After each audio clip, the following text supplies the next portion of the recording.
Hang on. Where's my banner? Comrades. Welcome to Socialism Saturday. Socialism Saturday is, well, when we watch socialism, legitimate socialism.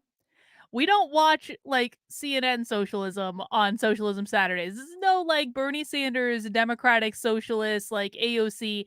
We watch the real deal on Socialism Saturday because what we accidentally discovered not too long ago was that if we start watching socialist presentations, like legitimately socialist presentations from like 5 years ago, those are the talking points of the Democratic Party today. And so I thought it would be fun and, well, frankly, a little masochistic. um, I thought it would be fun and a little masochistic to watch some more socialism because it's like a sneak preview into where things are going if we don't turn this shit around. So hopefully reinforcing the point of why it's important to turn things around. So tonight, I actually found you guys are going to love this. Okay. So you know that Haymarket Books has been one of our kind of go-tos for Socialism Saturday just because their socialism content is like legitimate. These are the people that put on the socialism conference. And so we are going to be watching something else from Haymarket Books today, but it's a partnership. Haymarket Books, and I've been wanting to get into this series for a while. So let's just look at their YouTube channel for a second. Haymarket Books has this whole massive series that they have like a whole metric F ton of videos that they partnered with this organization called Historical Materialism. You can see it down here in the channel. And they have like Marxism and everything.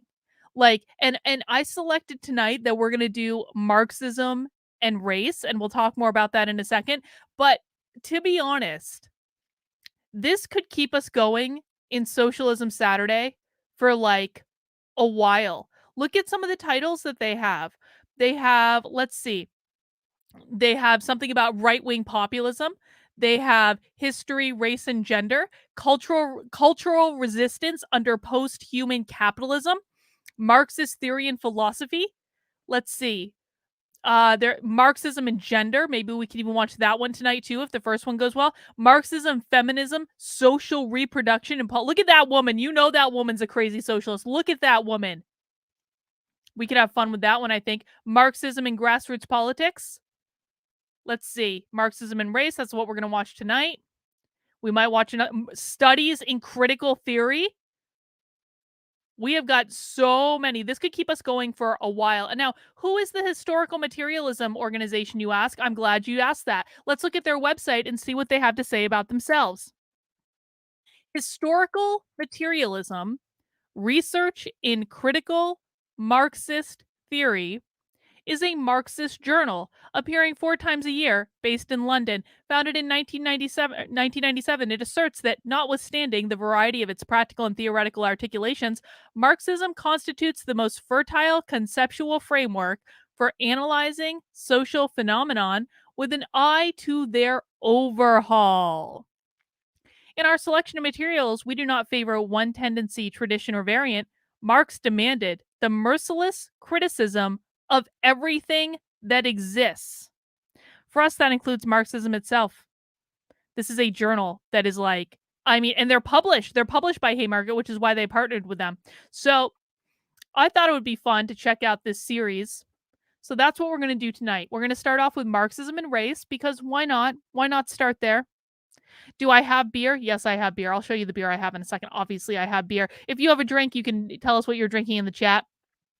But before we get started, guys, I just want to do a quick plug. Just so you know, my supporters are going to be having a book club coming up on October 22nd. It's October. Can you believe it's October? What happened to this year? This year has like flown by. I cannot even, but it is October. And in 3 weeks from today, we will be meeting to have the Communist Manifesto Book Club, which, of course, is Marx. So definitely apropos for Socialism Saturday. So if you're enjoying Socialism Saturday, I really encourage you, get a copy of the Communist Manifesto. They're free. You can find a free copy of it somewhere. You can find people reading it on YouTube. You can find PDFs. You don't even have to buy it. You don't have to spend money on it. They're good Marxists in this way. Of course, they don't believe in capitalism except when they're trying to sell books, but not in this case. They're giving it away for free. So go find yourself a copy of the Communist Manifesto and then become a supporter in one of my communities. And you're going to be able to come and have book club with us in 3 weeks. And we're going to talk about the Communist Manifesto. We need to learn the enemy's rules, guys. Like I said, it is eerie. When you start watching socialist content, it is eerie to see the talking points from the socialist content show up in the real world, and then you know where it came from. And so I think that this is going to be like the same thing with the Communist Manifesto. It's just going to supplement our work. We're doing the work as they always demand we do. We're reading their materials. We're watching their videos. Do the work. Do the work. Do the work. So we're doing the work. And we're going to talk about it on October 22nd. And you can join us by becoming a supporter in my community. To become a supporter, you can head over to activelyunwoke.com/support.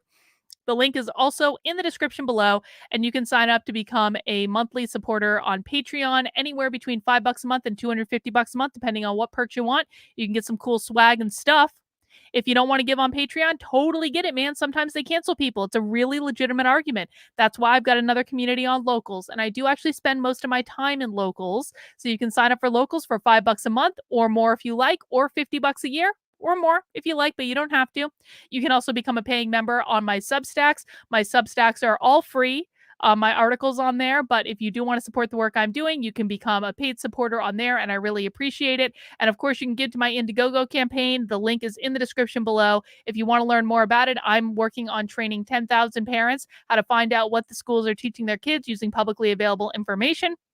So you can find out the link there if you want more. And all of those will get you in to the Communist Manifesto Book Club that we have coming up 3 weeks from today. I'm really looking forward to it. I think it's going to be a great conversation and certainly will supplement what we're doing tonight.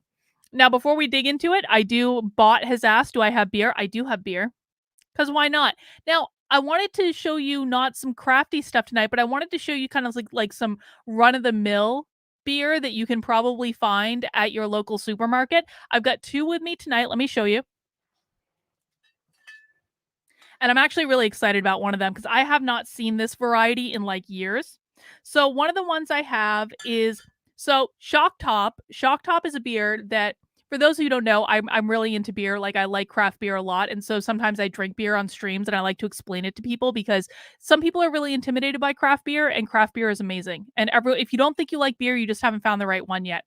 So the one I'm really excited about is Shock Top Twisted Pretzel. I used to love this beer, and I have not seen this beer in years. And I just got it at the beer store the other day. But Shock Top is a pretty kind of like it's a beer that you can get almost anywhere in the country. They usually do a Belgian white, and it's not a bad beer if I'm honest about it. Like, if you see Shock Top at a bar and like your choices are between like Budweiser or Shock Top, get Shock Top. Definitely. It's much better than Budweiser, like significantly better. But Twisted Pretzel is one of their seasonal varieties. And the last time I had this, probably 4 or 5 years ago, it was so fucking good. I used to buy it anytime I saw it. And so I'm really excited because I haven't had this in a long time. And that's what we're going to start off with tonight. But the other one I have is Elysian. And Elysian is a brewery out of Seattle. And they were actually, ironically, bought by Budweiser. And so they're not just out of Seattle anymore. They are mass producing beer. And typically, when craft breweries get bought by like major breweries, they kind of suck after that. And Elysian, I'm not a fan of all their beers, but their pumpkin beers are good, man. If you can find an Elysian variety pack with pumpkin, they're really good. This is their Punkachino. It's a coffee pumpkin ale, and it's really effing good. And so I basically just got the last Elysian pumpkin variety pack in my craft beer store the other day, simply because I like their Punkachino beer so much. And so I had to pick one up. But yeah, you can get Elysian, like you can saw that you can get Shock Top at Walmart, I think. I'm pretty sure you can get Elysian in most definitely like the craft beer stores, but many other places as well because they are mass produced by Budweiser now. So I recommend you check them out if you want to. Hang on, I'm gonna open this Twisted Pretzel one though because I really want to try it. I haven't had it in a long time and it was so good. You know what I also like? I think this is, oh, they're not screw tops anymore. Good thing I have my bottle opener. I also love drinking beer out of a bottle. I know most beers, most craft beers are like going the way of cans, and I appreciate that, but there's just something about drinking beer out of a bottle I find really, really satisfying. Let me just check this out.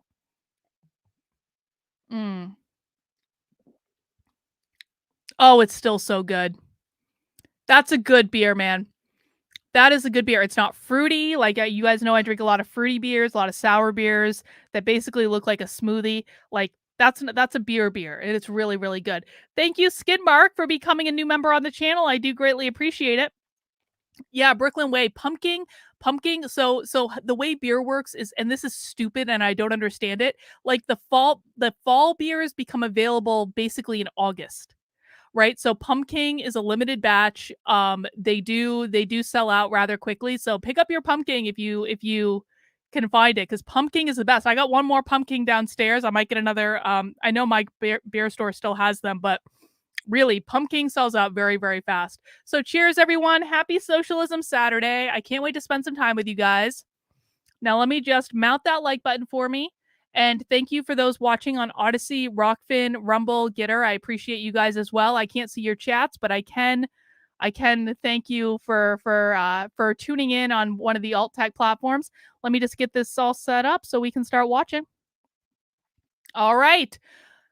Mount that like button if you're ready to watch some Marxism. Oh, hey, Kurt. Kurt says, when Woodchuck Cider made their fall flavor, it also sold out far, far too quickly. Kurt, have you had the 1910 cider, the cider donut cider? If you can get a hold of some of that cider donut cider, yo, that's some of the best cider I've ever had. It's not Woodchuck. It's 1911, I think, is the brewery. But really, like, really, really, really, really good. Really good. Oh, I love Vino Verde. I love Vino Verde. Good choice, Incognito. I appreciate that. All right. No, it's so good. Brooklyn Way will back me up on this, Kurt. You need to try this. I know they have it at the store in Merrimack, and I've seen it other places as well. It's so effing good. All right, guys, let's get our socialism on. We are watching Marxism and Race.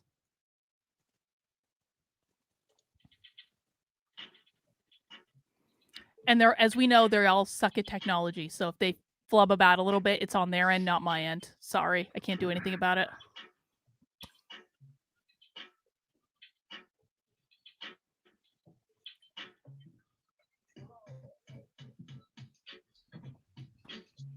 Why are they playing music? No, I just lost everybody. Are you there? Oh, hang on. Hang on. Oh, good. There's an old man. Oh, that bodes well. I wanted to read you. I skipped ahead. I wanted to read you who we're hearing from tonight. Michael Goldfield is a professor emeritus and currently senior research fellow at the Douglas Fraser Center for Study of Workplace Issues at Wayne State University. Wayne State University is in Michigan. Taxpayer funded. Socialism in Michigan. Just so you know.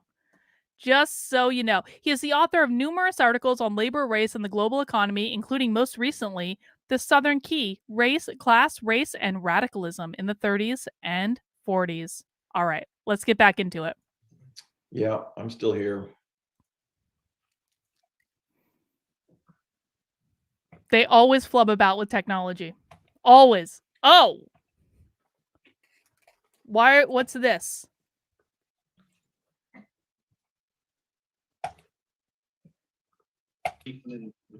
So I wanted just to pitch to you the idea of you subscribing to the journal. Firstly, the journal comes out. Oh, it's a commercial. Over 1,000 pages. It's a commercial for people who don't believe in capitalism. Important and stimulating Marxist theory and Marxist history.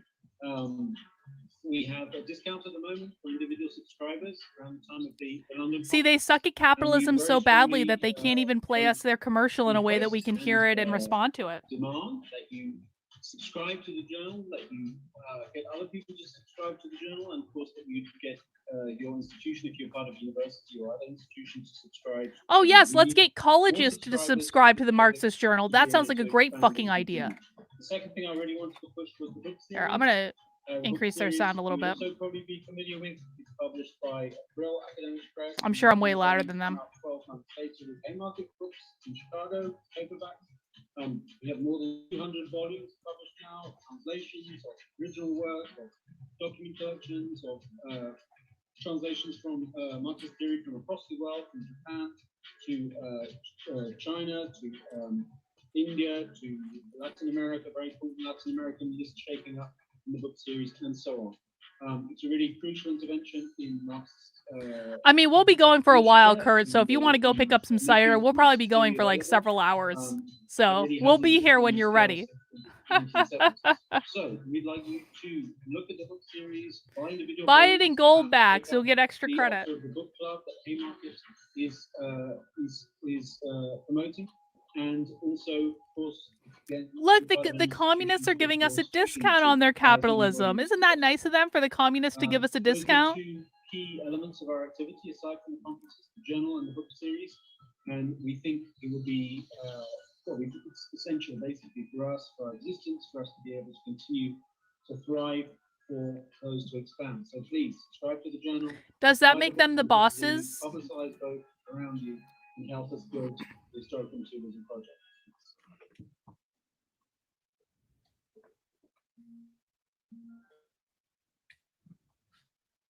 Welcome everyone to this session. Oh, look at his look at his picture of Marx in the background. Look at that picture. We have two speakers, panelists speaking today. The third one, Mariana Roncado, could not attend, so apologies for that.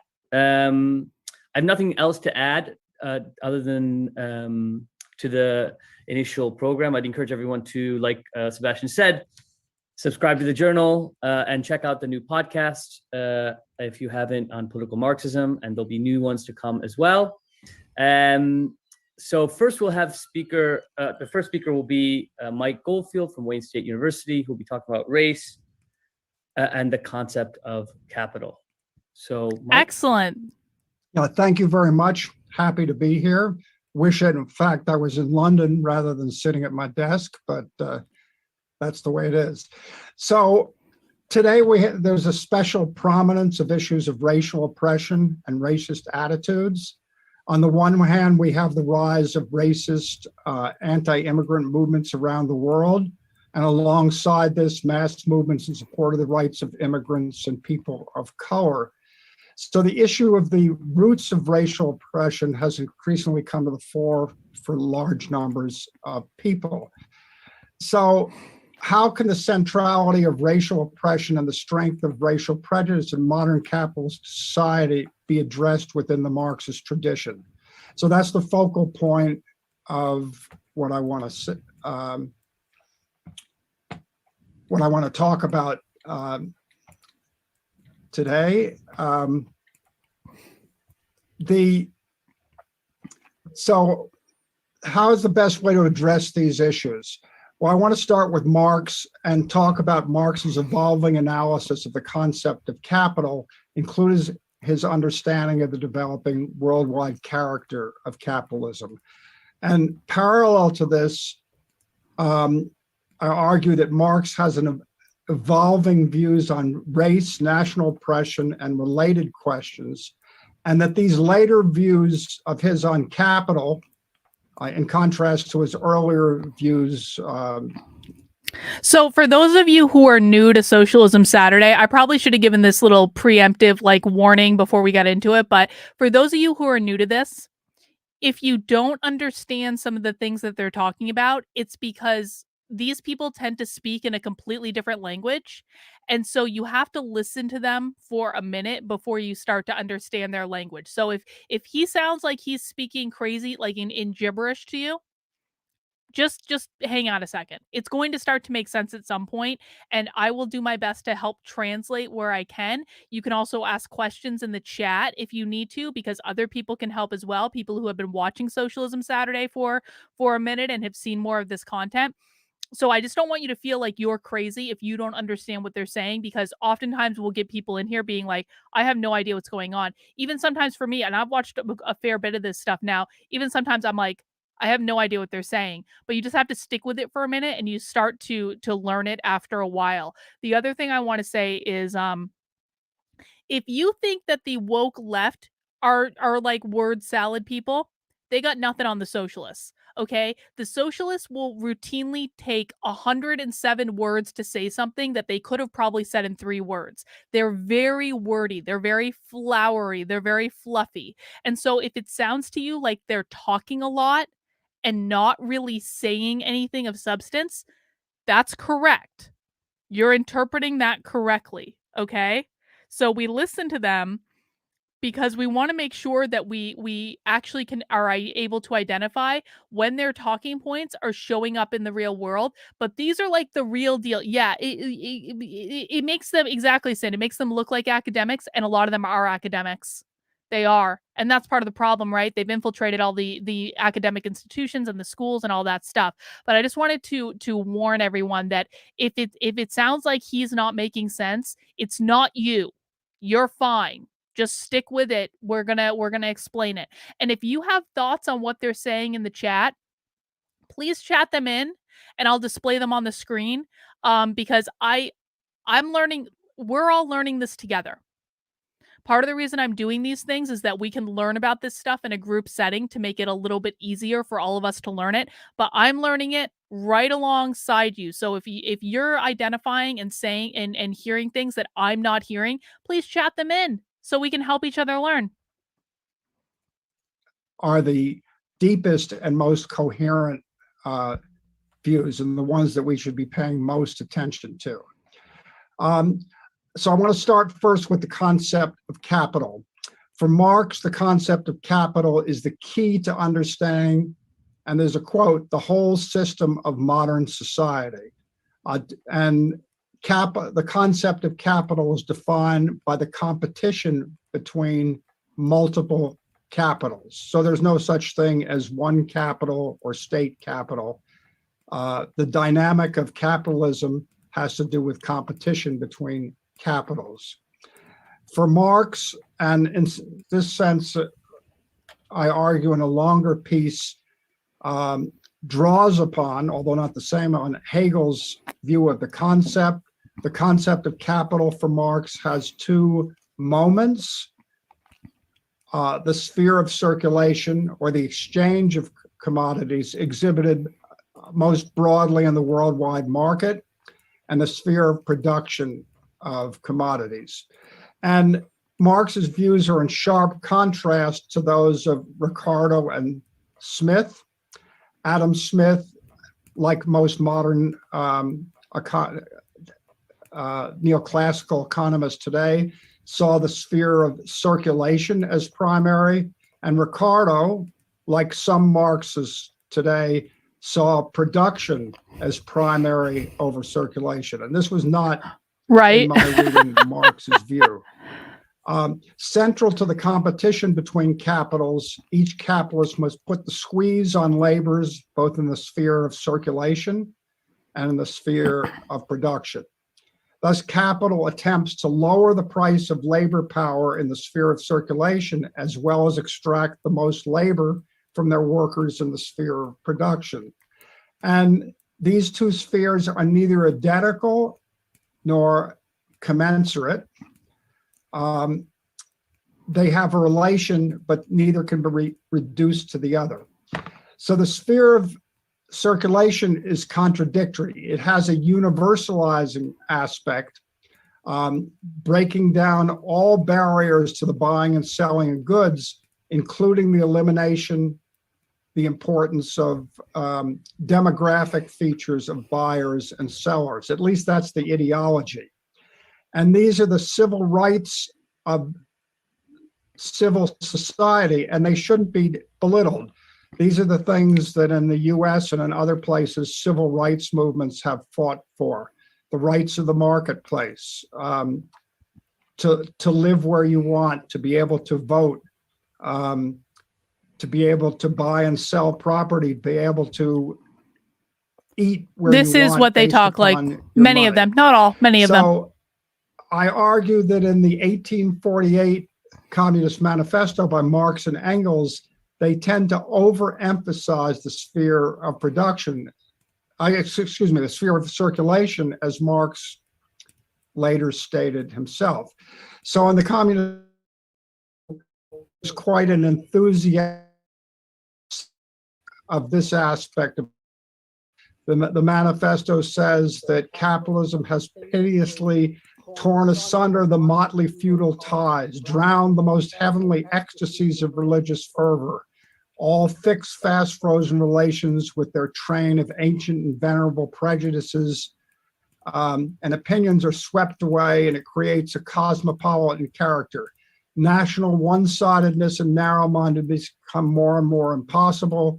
It forces, these are all quotes, the barbarians' intense, obstinate hatred of foreigners to capitulate. And in another famous phrase, Marx and Engels argue that it frees people from the idiocy of rural life. So all these things which capitalism is supposed to get rid of, The are idiocy things that are of very rural life. prominent today among racist, in particular among racist and anti-immigrant movements. The sphere of production for,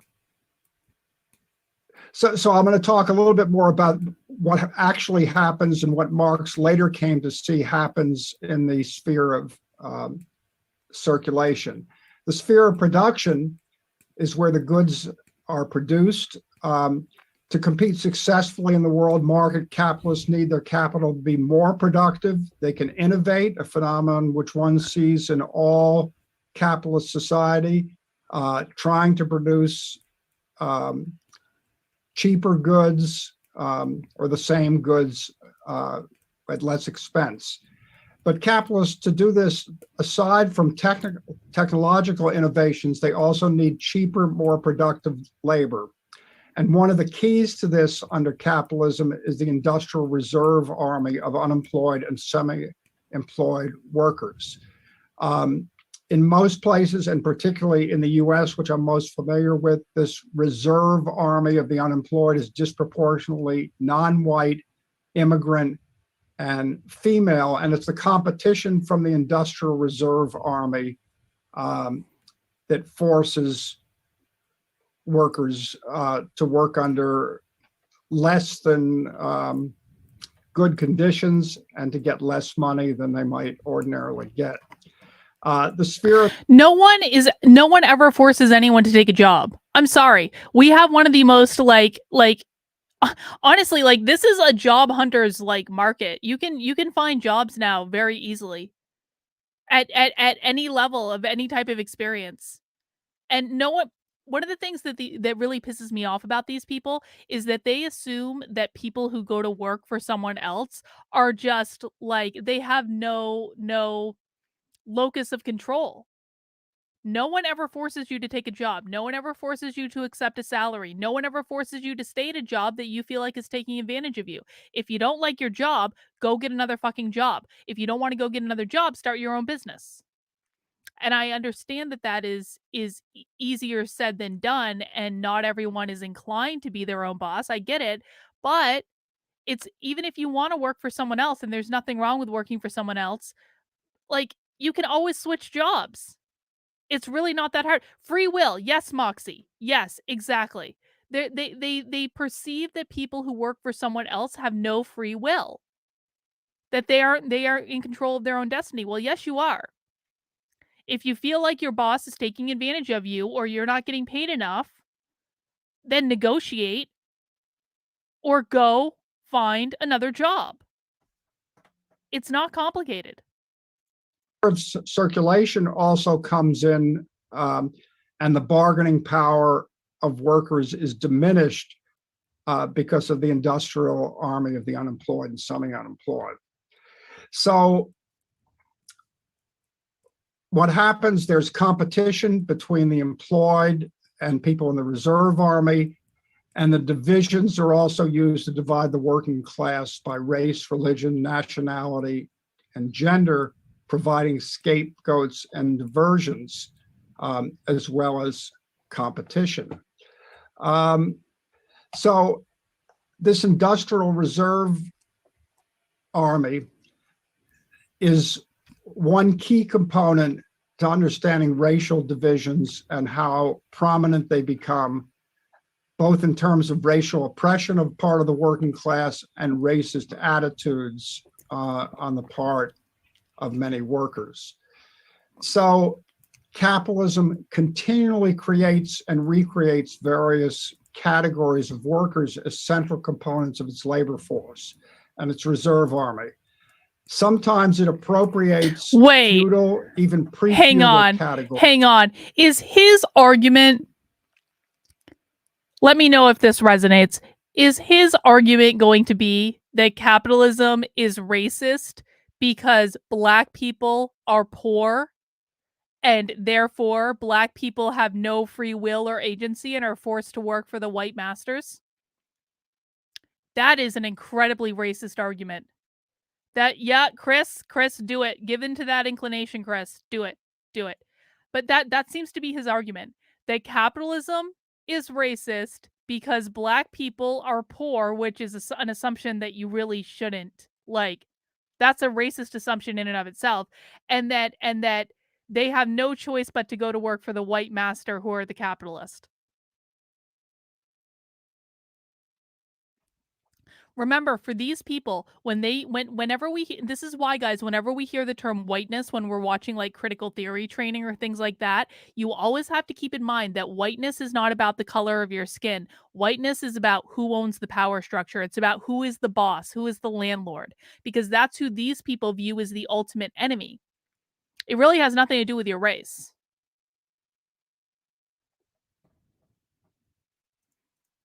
But this is most prominent. Oh God, certainly, Smirnoff. Oh in the man, oppression of women. I haven't had Smirnoff in years. terms of male chauvinism and misogyny. And wait, while I'm certain also of these categories oppressed? certainly existed Excellent. before capitalism, they're transformed into something completely new, I would argue, for the purposes of social control and extraction of greater surplus value. And this is particularly prominent in terms of race. Those who argue that race is something either inherent or has been going on for millenniums in the Anglo-European tradition and culture failed to... Yo, Scott, Dogfish Head 90-minute IPA is no joke. Dogfish Head 90-minute, for those of you who say you don't like IPAs, and I hate IPAs. I hate most IPAs. I refuse to drink almost every IPA because I think that IPAs are a pissing contest among men to try to see how bitter they can go, and I think a lot of them just suck. Dogfish Head 90-minute IPA, though, is really, really good. It's really good, and it doesn't taste like a normal IPA. It's also very dangerous, Scott. So just like, you know, I hope you don't have to drive anywhere is all that I'm saying. But Dogfish Head 90-minute IPA is fantastic. Are unable to explain the types of divisions and changing categories that exist with race. And this is most prominent in how the color line is drawn so differently in many former slave societies. And I don't like the 120. I like the 90. In more main developed capitalist countries. So we can see this in the United States. Race is defined, blackness is defined by the one drop theory, where people who almost look white are considered black. When you go to the Caribbean, black is black, and there are various other categories of mixed race people. The same is true in Brazil. And some of this has to do with the proportions of people of different colors and questions of social control. Some of it has to do with the ideology of the colonizers, but even some of the colonizers draw the line totally differently in different places, not just the Caribbean versus the North America, but the Dutch drew the color line completely differently in Indonesia, where people of mixed race were incorporated into and considered Europeans, whereas in South Africa, the color lines were harsh, and there were, as we all know, 3 categories: black, colored, and white, and the divisions were very sharp. So this is a unique way of drawing, defining race under capitalism, and it's something of a worldwide phenomenon.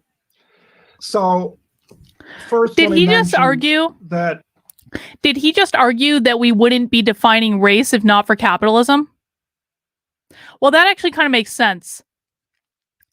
That makes actually a ton of sense. Okay, so let me explain. Let me try to explain this. Fun fact, guys: when you want to learn something, the very best way to learn something is try to explain it to someone else and to see if you get it right. So that's just, you can do that with almost anything. But let me just see if I can explain this. Okay, the point that he is making is that race did not exist separate from capitalism. And that makes sense because what the critical theorists say is that the white race was invented when the first slaves came to America in 1619, although they didn't first, like, the first slaves came to America in the 1500s in Florida. But like, what they say is that the white race was invented when the first slaves came to Virginia in 1619, because before that there was no white race. There were like English and French and Irish and all that stuff, and they only became white when they came to America because the white man wanted to differentiate themselves from the black man to build up systems that only supported the power of the white man, so that everyone else would be kept down and the white man would control everything. So that might be how, like, they're thinking of capitalism too. So in that sense, it would actually make sense that in the minds of these people, I'm not saying I agree with this, I'm trying to articulate how I'm understanding this. In the minds of these people, race wouldn't exist as a separate function from capitalism, because it's their argument that the evil white people utilized capitalism in the form of slavery to keep everyone else oppressed so that they could have the most power. I hope some of that made sense. Let me know if in the chat if any of that resonated. I could be totally wrong, but that's just how I understood it.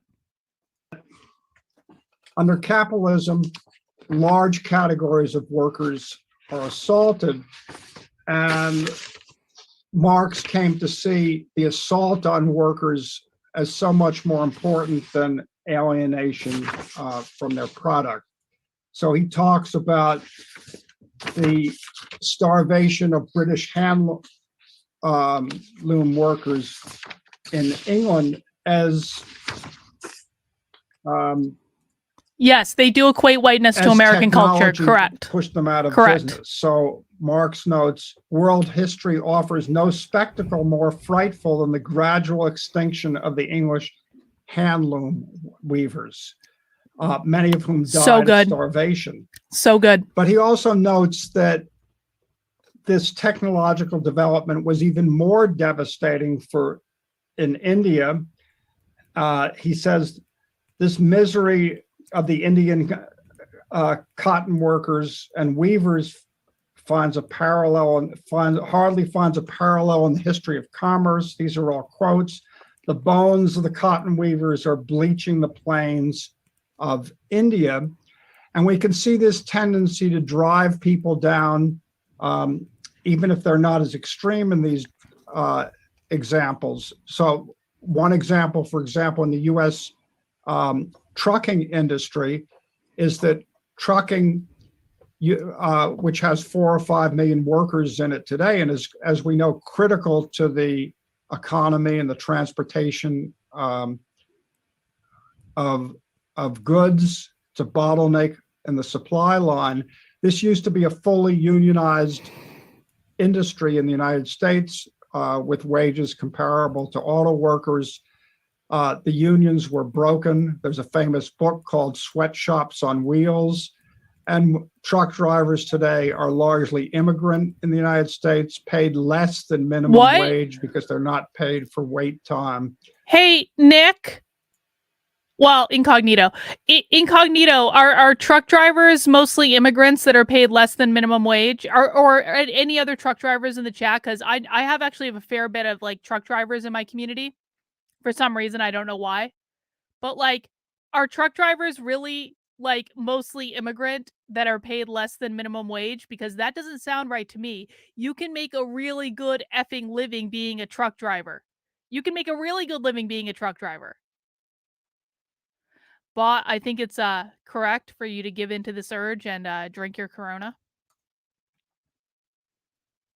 But listen to that stereotype. Yeah, Stevie says no, they're mostly American born. And like, yeah, I mean, listen, I'm not going to say there aren't some immigrants that are truck drivers. I think most like there's so many people that can be truck drivers, and I think it's a great profession for some people. It's independent. You get to be outside. You get to be by you work by yourself. You get to kind of do your thing. You listen to podcasts all day while you're driving from here to there. I mean, it's not. I mean, I'm not saying it's like easy or anything, but that just doesn't make sense to me. Yeah, he says, B incognito, who is a truck driver in real life. BS, I'm paid commission based on mileage. The industry is diverse and the average driver is paid $50K on the low end. So no, it is not true, Wayne State College professor, that most truck drivers are immigrants who make less than minimum wage. That is not true. False. Fact checked. While they're waiting for their trucks to be loaded. And so this tendency under capitalism to pressure all workers. So in conjunction with Marx's view of what happened to workers under capitalism, his views on racial and national oppression are transform significantly. So the early views, Marx and Engels initially viewed those societies, starting with England, that were most economically developed to possess the most radical possibilities. Workers in less developed, often highly repressive nations would be freed with the triumph of the victorious proletariat in the developed countries. The victorious proletariat. Manifesto, and certainly in the early 1850s. By the 1860s, this view changed dramatically, and it was reflected in Marx's involvement and his studying of two particular arenas. One was the US Civil War, which Marx saw as a world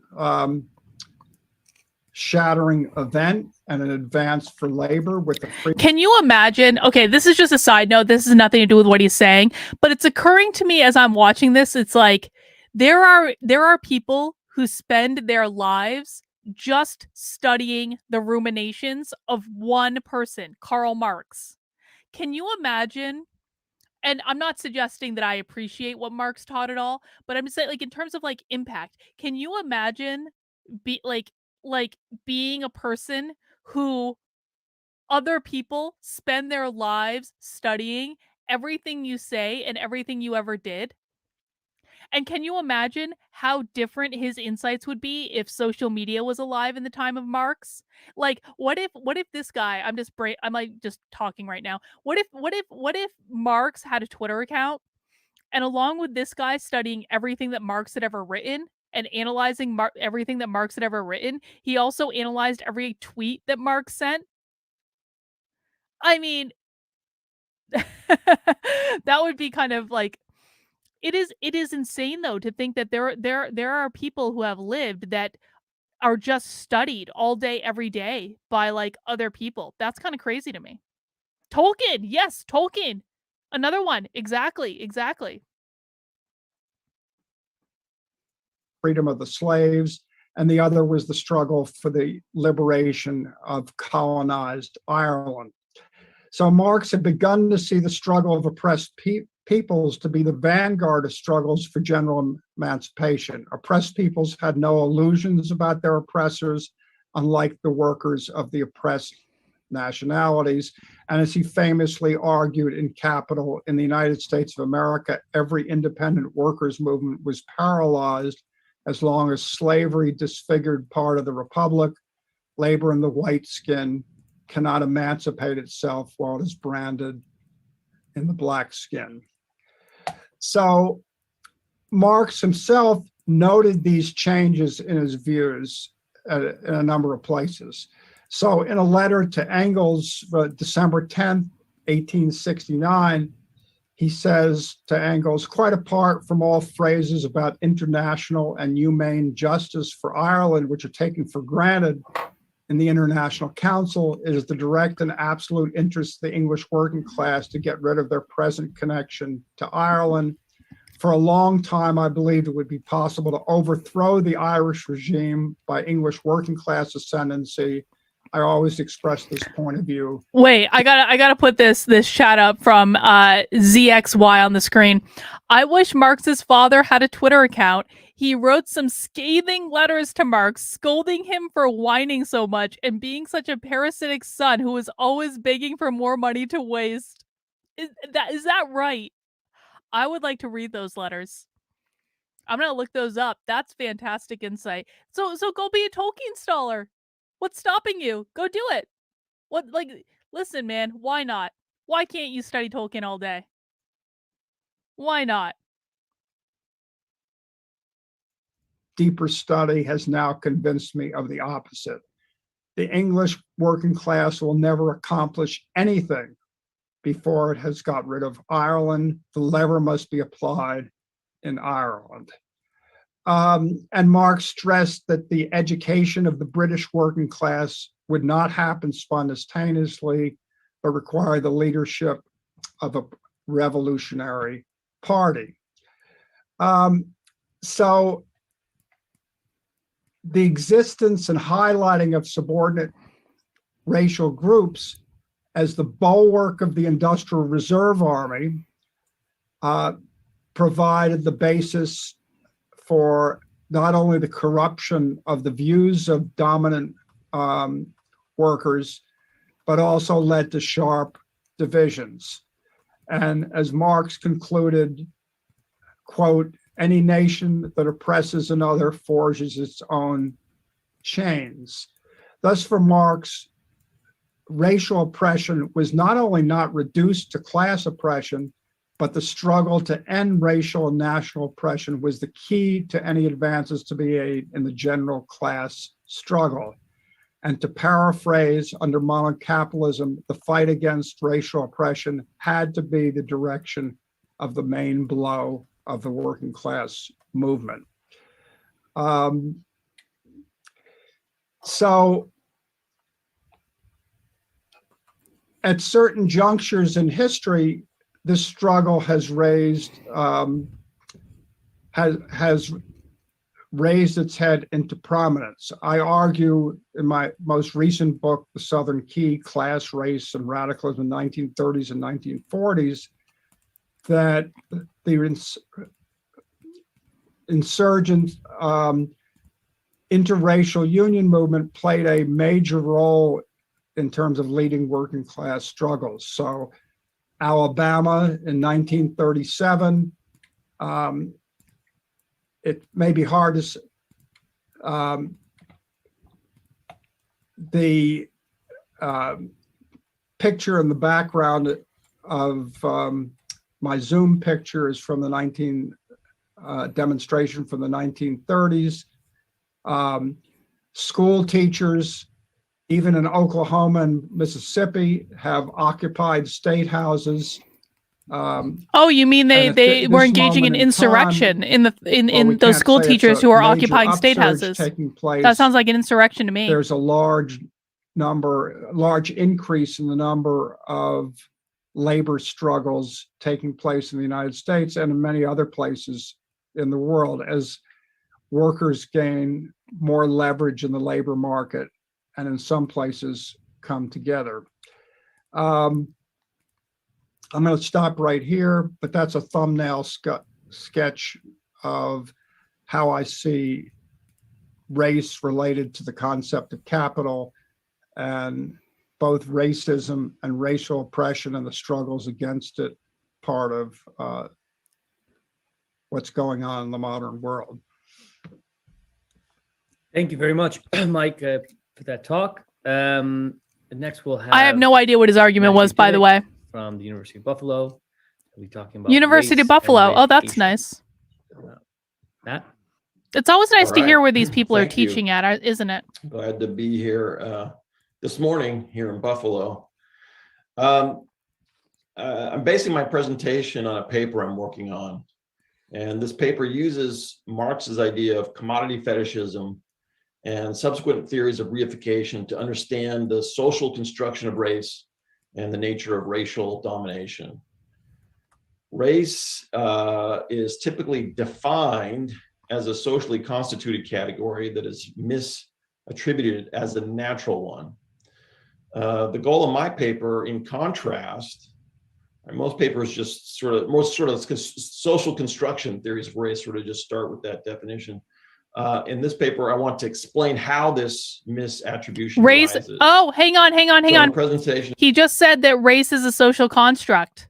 Do you remember how I said earlier that the way these people define race is that it was created when white people came to America because they wanted to oppress black people? He is parroting the same thing. That's what they mean when they say race is a social construct. Oh, Mandy went to University of Buffalo. Excellent, Mandy. So this guy was a professor at your school, or is a professor at your school, your alma mater, rather.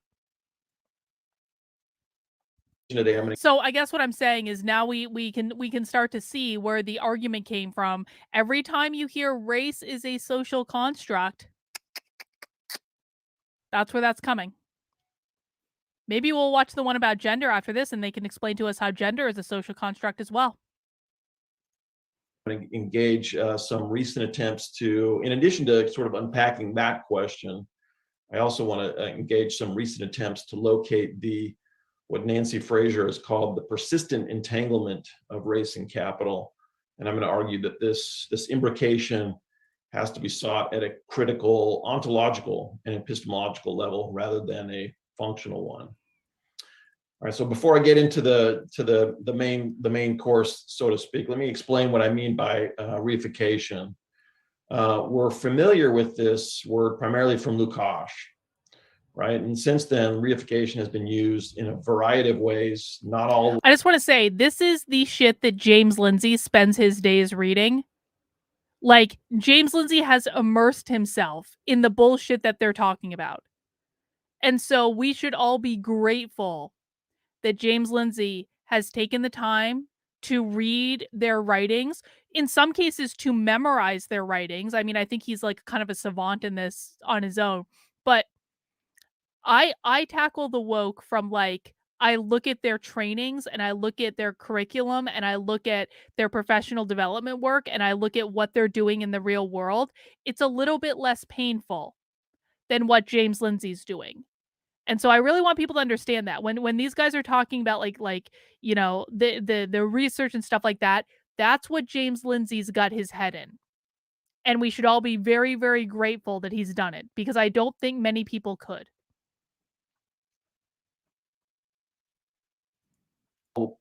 Not all of them always consistently. So, for example, Timothy Bewes thinks of reification as he thinks of it as he uses it in a cultural analysis. He calls reification the cultural anxiety of late capitalism.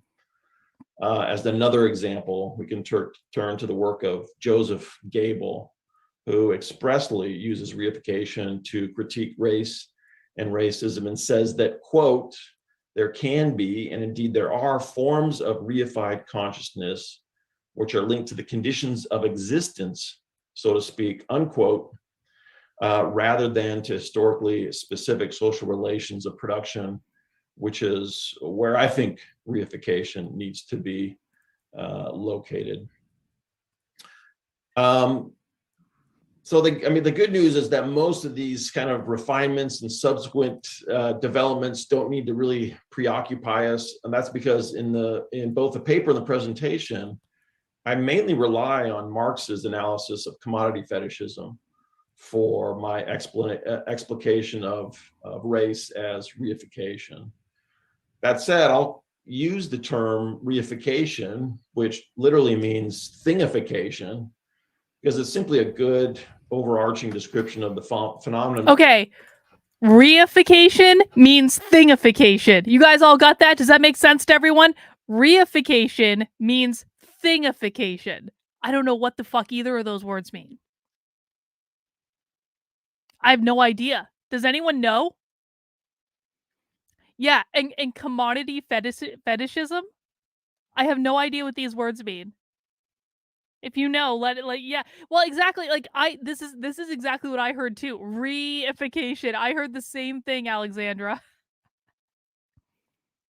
Reification is treating something abstract as if it physically exists. So how does that translate to thingification? What is thingification then? Because thingification to me seems like it's a thing, so it would physically exist. What the fuck does thingification mean? Hang on, I need to look this up before we move on. I'm actually curious now. This was a joke that became a real thing. Thingification. Yeah, so okay, so thingification in the dictionary is literally defined as the fact or process of turning something into a thing. And it has reification too. Reification, the consideration of an abstract thing as if it were concrete or an inanimate object if it were living. So how can reification be the same thing as thingification? That makes no sense. Something cannot at this simultaneously be like abstract and real.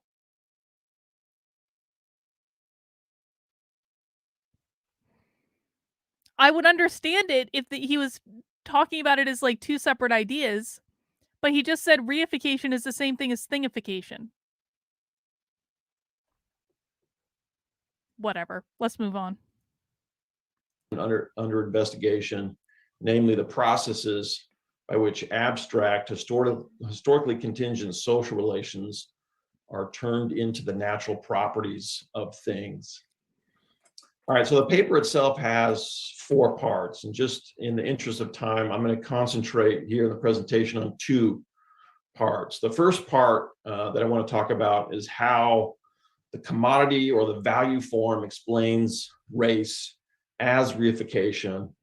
And then the second part is about how that account can Race avoid is an some of the abstract. pitfalls of functional reasoning, which I think is where a lot of Marxist approaches to race often. Kurt. He's thingifying the re. He is thingifying the re indeed. He's thingifying the re. Go wrong or at least are incomplete. All right, so let's start out with that first part. In the first chapter of Capital, Marx shows himself to be a brilliant student of Hegel by refusing to take facts as self-evident. In that chapter, he shows how value, which is taken to be a self-evident and natural property of the use value. Did he just say that Marx took facts as self, like, hang on. I need to rewind that. Hang on. In the first chapter of Capital, Marx shows himself to be a brilliant student of Hegel by refusing to take facts as self-evident. Marx refuses to take facts as self-evident. Okay.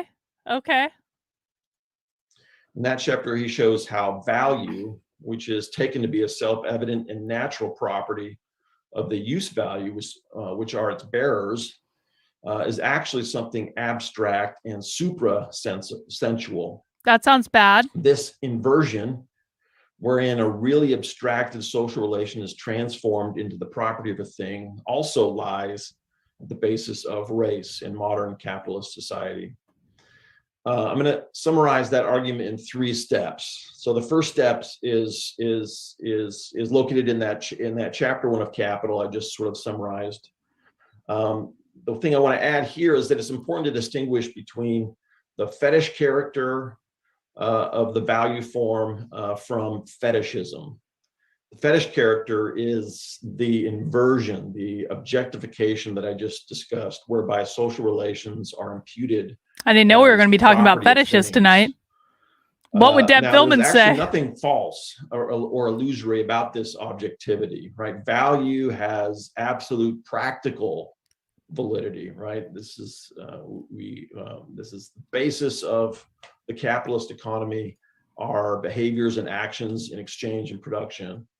The illusion comes with the fetishism. This is the mistaken assumption that this objectivity is natural, that value is a property of the use values in the same way that taste or weight are.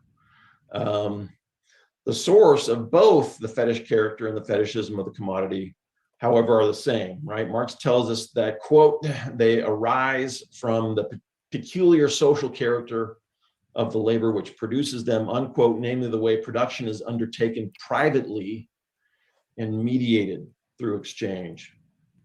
All right, so that's the first step, right? Based on chapter 1, analysis of the commodity. The second step is the way Marx generalizes this insight about the fetishism of commodities. And he does this in many places. For example, in chapter 3 on Capital, when he talks about money, he talks about the fetishism of money and how it contributes to the atomization of society. I absolutely And then fetishize famously money. Also in volume 3, 100%. he talks about the fetishism of labor and capital and how wages and profits or interest appear to arise from seemingly independent sources. Right, he talks about in the Trinity formula. In all those cases, he's talking about how the objectivity of value produces a kind of society, one that carries equally specific kinds of naturalizing assumptions about it. The objectivity of value, which is actually a product of historically contingent social relations that constitute the capitalist mode of production, doesn't just appear to be an object of nature, but also creates the vision of a whole society where persons are mediated merely by things and objects relate merely through social relations of exchange, right? This produces a picture of society that generates, right, the great social contract theories of politics, Hobbes and so forth, where there is an essentially one-to-one correspondence between individuals and their attributes and properties and the nature of present day society, right? So the characters, in these social contract theories, they basically reduce the characteristics of society to the properties of individuals. And the third step is how this relates to race, which is, after all, a thoroughly modern phenomenon. The social constructionist theory of race defines race as, to quote one example, quote, a symbolic category based on phenotype or ancestry and constructed according to specific social and historical contexts.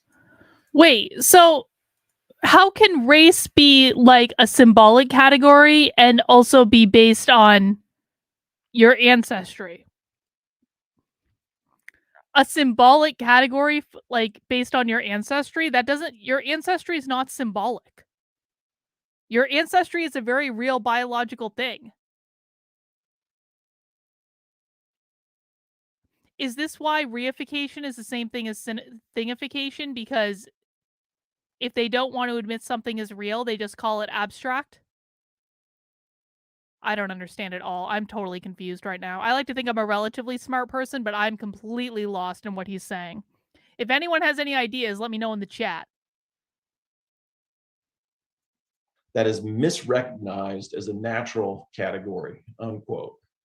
But how does this misrecognition take place? That's where I think Marx's theory of fetishism and reification can give us something more. It takes place because of the objectification of social relations. In capitalist society, the social relations of value production do not directly appear, right? They appear in alienated forms like money, wages, profit. People appear to relate to one another through a purely thingly objectivity. The consequences of race, stereotypes, and social stratification, among others, therefore appear as their causes rather than their consequences. In commodified society, race appears to be a cultural or natural attribute standing outside of society writ large. So let me pause here to emphasize that, like value, race is not an illusion, at least not in any straightforward sense. Right? Then Race why is it not just symbolic? an ideology whose intellectual debunking would deprive it of its potency. The discovery of race as a social construction, to paraphrase Marx, by no means abolishes that determination's material form. Race doesn't simply spring from people's heads, but rather from the same social relations of capitalism that objectify value. He's arguing that race like is value, a has product of practical capitalism. validity, even though its naturalizing presumptions are false. So race is a contradiction, true and false at the same time. What the fuck? All right, let me now turn to the second part of the paper. I am so confused. Race is a contradiction. It's both true and false at the same time.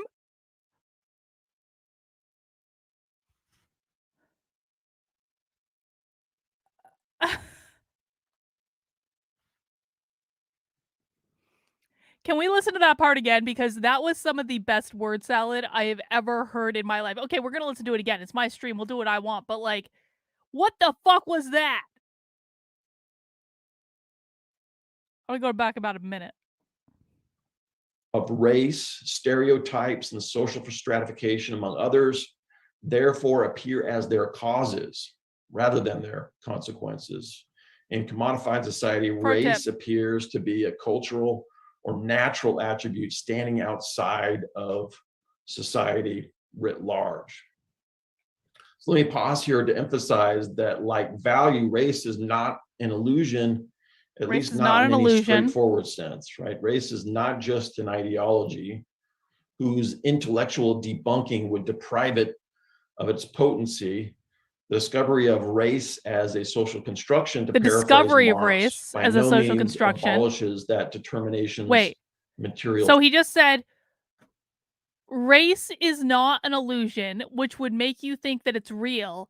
And then he said the discovery of race as a social construction, which to me says at one point they thought race was real, and then they discovered that race was not real. But he just said that race was real and not an illusion, and then it was discovered as a social construction. Okay, let's keep going. Form. Race doesn't simply spring from people's heads, but rather from the same social relations of capitalism that objectify. And then race value. is a result Race, of capitalism. Like value, has practical validity, even though its naturalizing presumptions are false.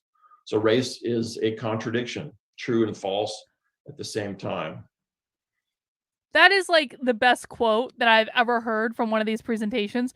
Race is a contradiction. Race is both true and false at the same time. What the hell? Wow. Oh, sin, hitting on a great point. So there's no value in families and ancestry. Well, sin, that seems to go along with the fact that they want all births via surrogacy so they can eliminate all biological familiar bonds. Here's what it is. They need you to think of race as a social construction and therefore not a real thing, because they want to eliminate all biological bonds, which is why they want all children born via surrogacy, because if you don't have biological familiar bonds, then your first allegiance is to the state. Wow. Wow. Okay. Yeah, Kurt, to destroy a culture, first destroy the family, which is what they're trying to do. Wow.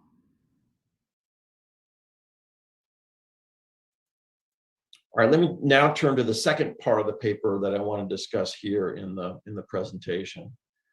Nancy Fraser has recently written about she asks what accounts for capitalism's, quote, persistent entanglement with racial oppression. Hey, Jennifer. Unquote.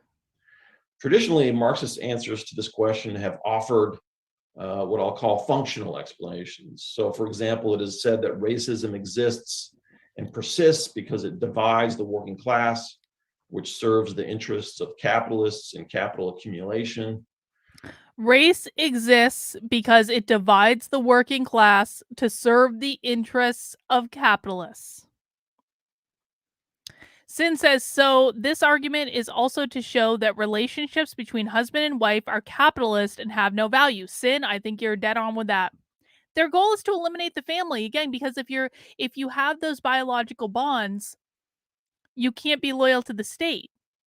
I mean, think about all of the dystopian movies that like or novels, not just movies, but novels that exist. Like 1984, they eliminated like in 1984, they wanted to eliminate like they wanted all children to be born via surrogacy. They wanted to eliminate the orgasm, so women were stopping to having sex, and so then procreation can only be a mode of the state, right? Brave New World, same thing. People don't have families, they don't have kids. Kids were grown in a lab. The Giver, the same thing. In The Giver, families were assigned. In all the dystopian literature, they fundamentally eliminate the family, which is exactly what these people want to do. Wow.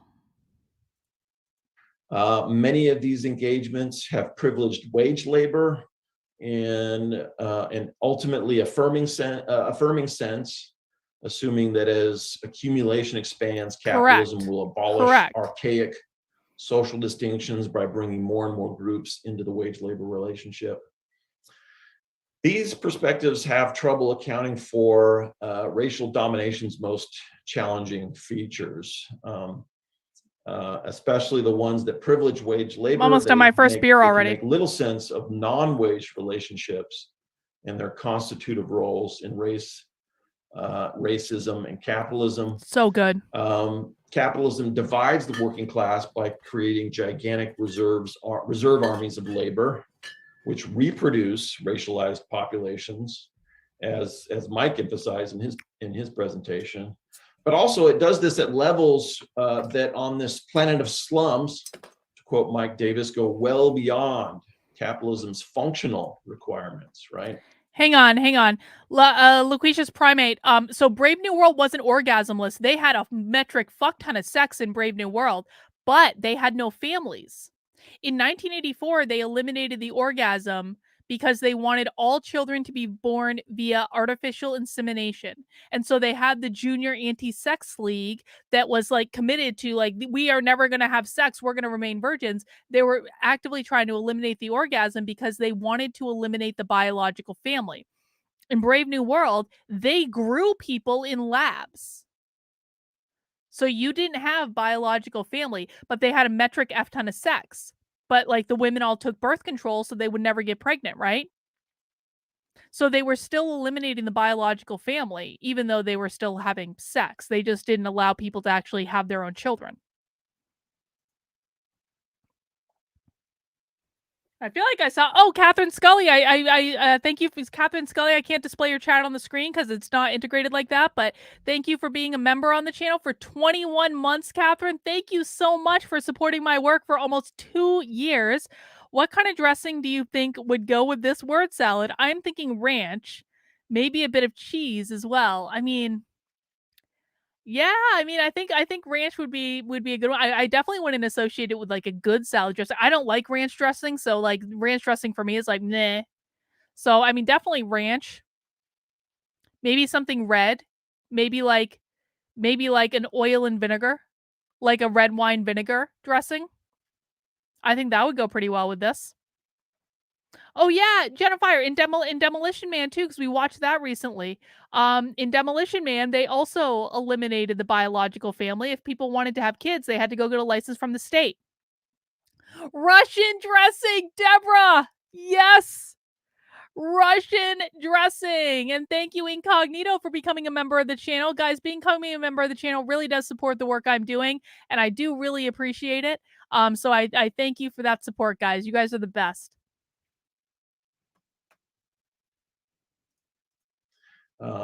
There are more slums than capital needs to drive down wages.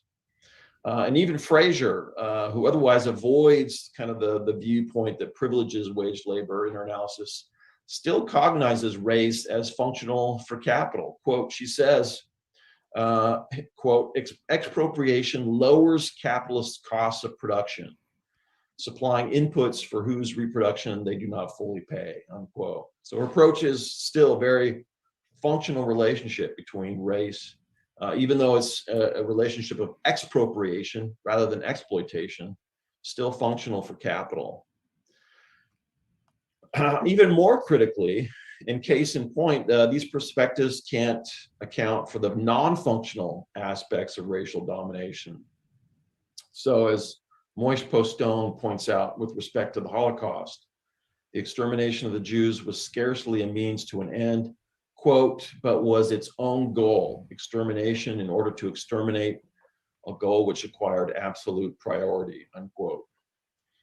So bottom line, if capital is an impersonal and an abstract form of social domination, if it is as such indifferent to the existence of labor in either free or unfree forms, it is also necessarily indifferent to the non-existence of unfree or racialized labor. And at the end of the day, I'm saying functional relationship is not enough to account for race under capitalism. So instead of remaining at that level, at a functional or causal level or perspective, the previous analysis of race I provided works on an epistemological and ontological level. That's not to deny the functional aspects that we just described, which undoubtedly figure into the reproduction of race. I only question the ability of functional explanations to account for the existence of race. To put it a slightly different way and to paraphrase Postone, my intention is not to negate functional explanations, but rather to elucidate an ontological and epistemological frame of reference within which further functional specifications can take place. So what kind of ontology are we talking about? And here we can also engage with some of the recent literature in Afro-pessimism, which the language Afro-pessimism is frequently deploys the language of ontology and being, right? So for one example, Frank Wilderson writes, quote, violence against Black people is ontological and gratuitous, as opposed to merely ideological and contingent, unquote. The language, God, Deborah, ain't that the truth? Ain't that the truth? Ontology is slippery, right? It suggests something prior to or outside mind or our conceptualization. It suggests something independently existing, right? What could sound more fundamental than ontology or being? And yet, because being is actually, as a concept, is distinct from concrete individual beings, using this term being actually obscures its more properly conceptual status. So wary of those dangers, the kind of ontology that I talk about in the paper is a critical one. Maybe we could call it a negative ontology. Appeals to being or existence cannot be made outside the historical conditions and subjective categories that establish them. Ontology, according to Adorno, encourages us not to be hindered from pursuing that which ultimately matters. But he goes on to say, if this claim still survives, then it can genuinely do so only in the form of critique, which has taught us that the attempt to grasp being immediately is impossible. In other words, I'm completely lost. I have no idea what he's saying. Needs to show that race is in fact not a natural, self-subsistent fact standing outside of time and place. Furthermore, even if it is a social construction, we need to identify the social and historical elements that do the constructing. And so in my presentation. So he basically just repeated that race isn't real, but it is real at the same time, but it isn't real because it's a social construction, but it is real. I'm so confused. I'm so beyond confused. Honestly, guys, if you can help bring me up to speed in the chat, I would really appreciate it. Today, I've tried to give you a short glimpse of what I do in the paper, which is to provide an argument for how the social relations of capitalist production and exchange perform that work of creating the raw material. Part of the purpose of Socialism Saturday is that the more we listen to them, the better we're going to get at understanding the language that they're speaking. Because right now, it's kind of like this guy's speaking Chinese. I don't fucking, or Mandarin, whatever the fuck. Like I don't speak Mandarin. I'm trying to understand Mandarin. I'm really trying. I'm trying to immerse myself in Mandarin. I'm really hoping that at some point I'm just going to start understanding the Mandarin. Like every once in a while, I understand like a sentence here and there. But we're trying to all expand our vocabulary by listening to this shit. So if you're struggling, you're not alone. I'm right there with you. Out of which racist conceptions and racial domination is formed. And thanks for letting me, I'll end there. Thanks for letting me share my thoughts today. Oh, thank God he's done. Thank God. Thank you very much, Matt and Mike, for your talks. Please send questions in to kick off the conversation. I have a few questions. First to Mike, your sort of description of Blackness in different parts of the world is not dissimilar to Patrick Wolf's analysis, I felt. And so building on that, I thought maybe, and you kind of focus on the Industrial Reserve Army and its kind of disproportionate effect on, and also in the creation of these categories of racialized categories, particularly in the US context when you talk about the one drop rule. I guess my question is more, is this a dynamic category? When the composition of the U.S. working class and the industrial character of the U.S. working class and deindustrialization, particularly since the 1970s, and as that has occurred, do you think that these categories will change and have changed with the shifting necessities of capital and the reserve army of labor? I guess that's my first question to you, and then to hang on. Not gonna lie, I love this guy's background. I do too. Doesn't it look like a nice house that was bought with money earned via capitalism? Even though if you look in the background, he's got a fucking portrait of Marx. And I don't know who the other two people are in that portrait. If you know who they are, let me know. But it looks like a very nice place that he lives, that was bought with money that he earned via capitalism. To Matt, I have a question from Cy Anglet. He says, what does he say? He says, are you applying Postone's analysis on anti-Semitism to race more generally? It sounds quite similar. Engels, Marx, Lenin. Yeah, that makes sense, Kurt. So maybe we'll start with Mike. Yeah, so I'm going to address your question, but I want to start with the distinction that Matt made. So, right, I think that one has to be able to explain both the functional uses or importance of racism for capitalism, but also the non-functional ones. So we can look at all sorts of examples. Not all my examples come from the US, but that's what I know the most about. So we understand that in slave society and in cotton agriculture, even after the Civil War, there was a functional reason for maintaining white supremacy.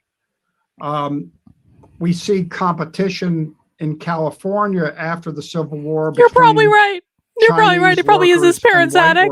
You're probably right. But what explains the anti-Chinese racism in places where there were no Chinese workers? So in Colorado, where there were less than 10 at the same time that the anti-Chinese movement was developing in California, what explains that?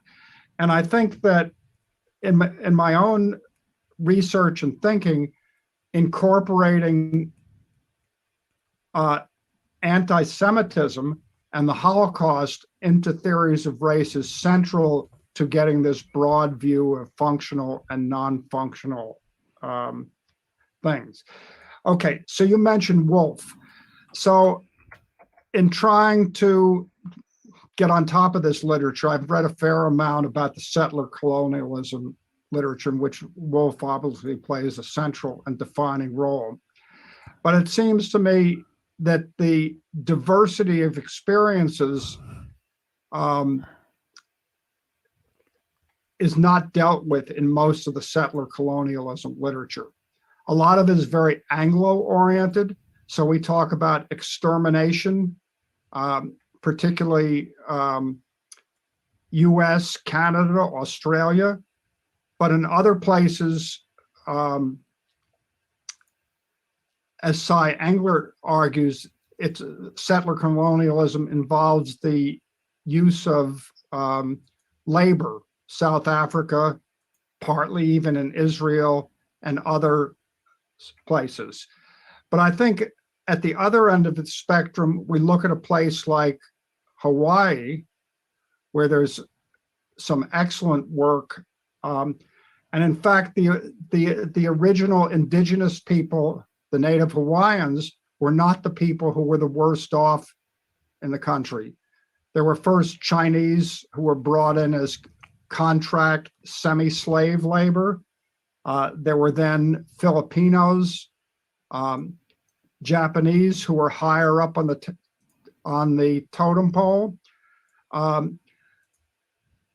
We clearly have white supremacy, but the main conflict in the labor force is between people who are non-white, largely, with the exception of Portuguese, who seem to be an intermediate strata between white and non-white people.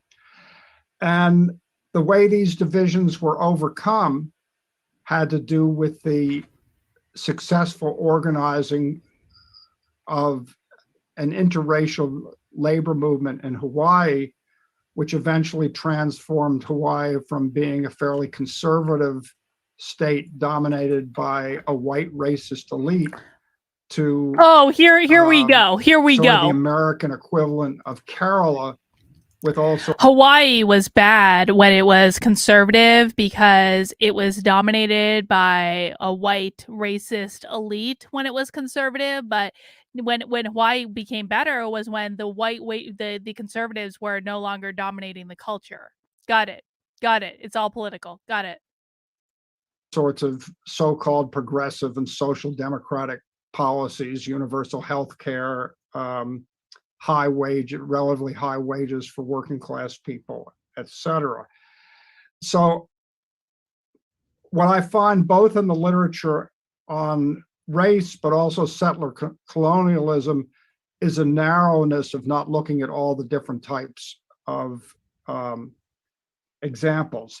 And these categories, so in Hawaii, these categories of race evolved and changed as various suppressed groups fought initially to raise themselves higher up on the scale, on the racial scale, and eventually these categories collapsed. In the United States, we have changes that have taken place, particularly since the civil rights movement, with the development, with both the increase in people who were in dire situations, particularly in inner cities, but also the increase in non-whites who were in more affluent, so-called middle-class professional occupation, government employment, etc. And with those changes in the occupational structure and in people's life circumstances, the racial categories evolve and are currently, seems to me, in a certain amount of flux. I think the importance for understanding these is always a comparative perspective. So you can't understand the color line as it's drawn in the United States with all, in terms of British colonialism, without also looking at British and French colonialism in the Caribbean, and one thing that I find striking, when people come from Jamaica or Haiti and come to the United States, particularly in the beginning of the 20th century, many Afro-Caribbeans are shocked by the difference in the Correct. racist attitudes and the color attitudes in the United States compared to where they came from, where the lines are drawn so differently. But so I think these evolving classifications continue to exist, but the overcoming of these divisions relies, in fact, on broad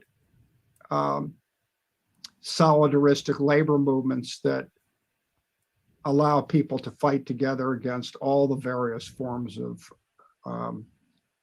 oppression, and to overcome, in Matt's words, both functional and non-functional forms of racial and related types of oppression. Let me just mention one thing.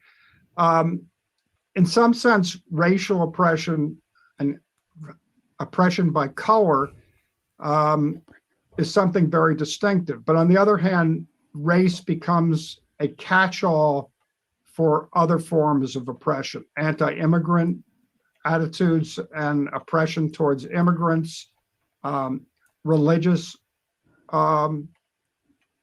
conflict, anti-Muslim attitudes, anti-Semitism and whatnot. So that the category, while specific on the one hand, is also broad and incorporating. I don't like this guy. He makes no sense. Other types of oppression and attitudes. Thank you very much, Mike. So Matt, can you respond to Mike's point about the functional question, and then also on Sai's question around Moshe Pistone's arguments? Yeah, I mean, I think Mike and I are on the same page. Mike recognizes, right, that there are these non-functional aspects of race. Right, Andrew. Right. And, he gave an interesting example about anti-Chinese racism in Colorado, even when it wouldn't function for anything there. And I'll just add, I think my contribution sort of can kind of fill in that gap and explain why that kind of those kinds of perceptions or attitudes or practices exist. In terms of the Postone, yeah, I love Postone's paper. It certainly is related, right? He also kind of starts from this commodity view, kind of chapter 1 of Capital, commodity view of race. In another part of the paper that I didn't talk about, I discussed Postone's contribution, and also a more recent one from Hilton White, who basically, I think Hilton White was a student of Postone, and basically elaborates on Postone's theory to develop a theory of anti-Black racism. Super interesting paper. So in the feeling the same way about my beer, B. Martin. Feeling the same way. Both of those contributions and kind of show how mine differs and sort of the shortcomings, I think, that are in Postone and White. I mean, if I can put it briefly, Postone's argument really hinges on this idea that capitalist society appears in both abstract and concrete dimensions. And he argues that everything takes on that's capitalist society takes on. Wait. So not only is both race real and conceptual, but capitalism is also both real and abstract, not conceptual. So there is everything both real and abstract? Yes, exactly. Race is both real and abstract, and capitalism is both real and abstract. Everything is real and abstract. There is nothing real anymore. Is anything real to them? No. Nothing is real. We live in a simulation. Wow. And listen, I'm a person who believes like there is no objective good or objective bad. I really do believe that. I think there are multiple ways of interpreting pretty much anything. I think you can choose to look at things as both good and bad, but what I will do is I will acknowledge that things exist in the real world. Like this beer is real. This beer is not abstract. This beer is not conceptual. This beer is not a social construction. This beer is real. I'm holding it right now. It's real in the real world. Now, some people might think this beer is good and have good reasons for that. Some people might think this beer is bad and have good reasons for that. I personally think it's good. It's why I'm drinking it. Different people have different perceptions of different things. But I'm not running around saying beer is a social fucking construct.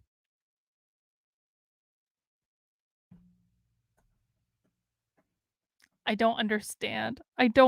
These people are supposed to be the most educated people in society. Oh, exactly, Sin. Exactly. My beer is both functional and non-functional. Oh my god. Beer is a conspiracy to oppress the proletariat. Ain't that the truth? On this Manichean character, and everything good is concrete, labor, industrial capital, production. Those are all good things, and they get associated with the quote unquote Aryan race, and then everything abstract, money. Oh, holy financial shit. Kurt is blowing my mind right now. Beer only exists because there is society. Thus, it is a social construct. Robinson Crusoe didn't have beer. God damn it, Kurt. That's a thought that's going to fester. That is a thought that is going to fester. Capital gets associated with anti-Semitism and is considered bad. That argument really hinges on the idea that the abstract actually appears, and that is where I think that's the biggest. Value does appear. Marx is clear about that, but it doesn't it takes that form of appearance, but it doesn't appear that way it doesn't appear directly abstract, right? Marx really always emphasizes how money is a thing and how it obscures what the actual abstract relations of value. There's this great quote from the Grundrisse, right, where he talks about in capitalist society, you can put society in your pocket. Money allows you to put society in a pocket, right? You can hold it, and you can throw money around like an object, and so that actually obscures the abstract dimension of capital. So rather than the abstract appearing, do it, Jennifer. Do it. The Jews or other targets of Nazi propaganda, right? It's precisely because. But were the Nazis real or were they abstract? Directly appear as abstract, that obscures what are in fact completely historical and contingent associations, for example, between the Jews and the sphere of circulation. And they seem to take on a biological or natural aspect of this so-called race. So that's the real so-called race. Oh, good. Postone. Can I ask a quick question? So you mentioned Postone. He has a number of articles out there, and you keep referring to a particular article. For me and for anybody else who's watching, could you say which particular article you're most focused on? Yeah, it's let me pull it up here. It's the one paper I draw. Excuse me, hang on. The one paper I refer to most is his article, Anti-Semitism and National Socialism. And I think that appeared in a couple places, but one place is in the New German Critique in 1980. So yeah, it's called Anti-Semitism and National Socialism. Do these people think that the Nazis were on the right? Is that what they think? Because to me, maybe I'm wrong. Maybe I'm just thinking abstract. National Socialism would tend to indicate socialism, which would tend to indicate left. but he's arguing that the Nazis are on the right and not where these people are. Okay. All right. Socialism notes on the German reaction to Holocaust. Right. Great.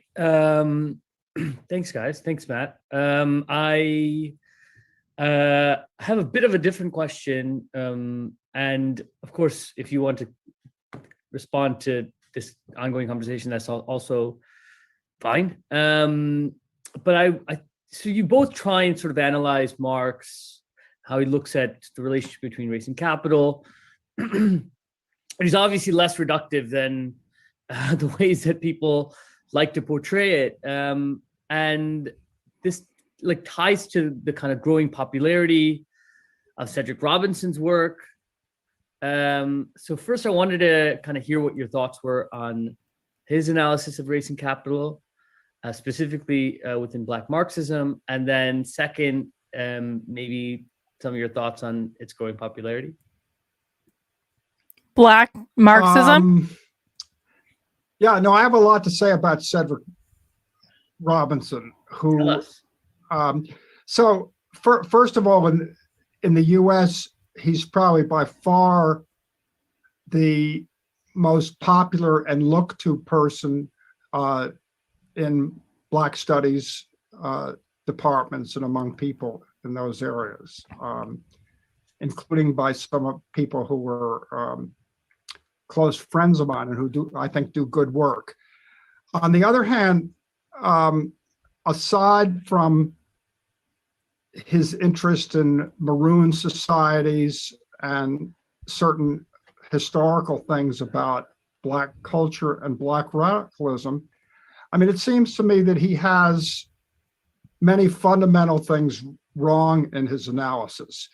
And I think one simple way for me to, or one simple way to get into this is to look at the way that he almost completely distorts Du Bois and C.O.R. James, who he sees as representatives of this anti-Marxist Black tradition.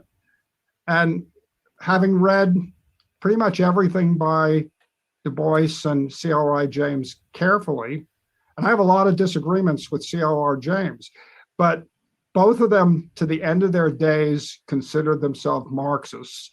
Du Bois started teaching Marx at Atlanta University in 1931 and 1932, before he started writing Black Reconstruction.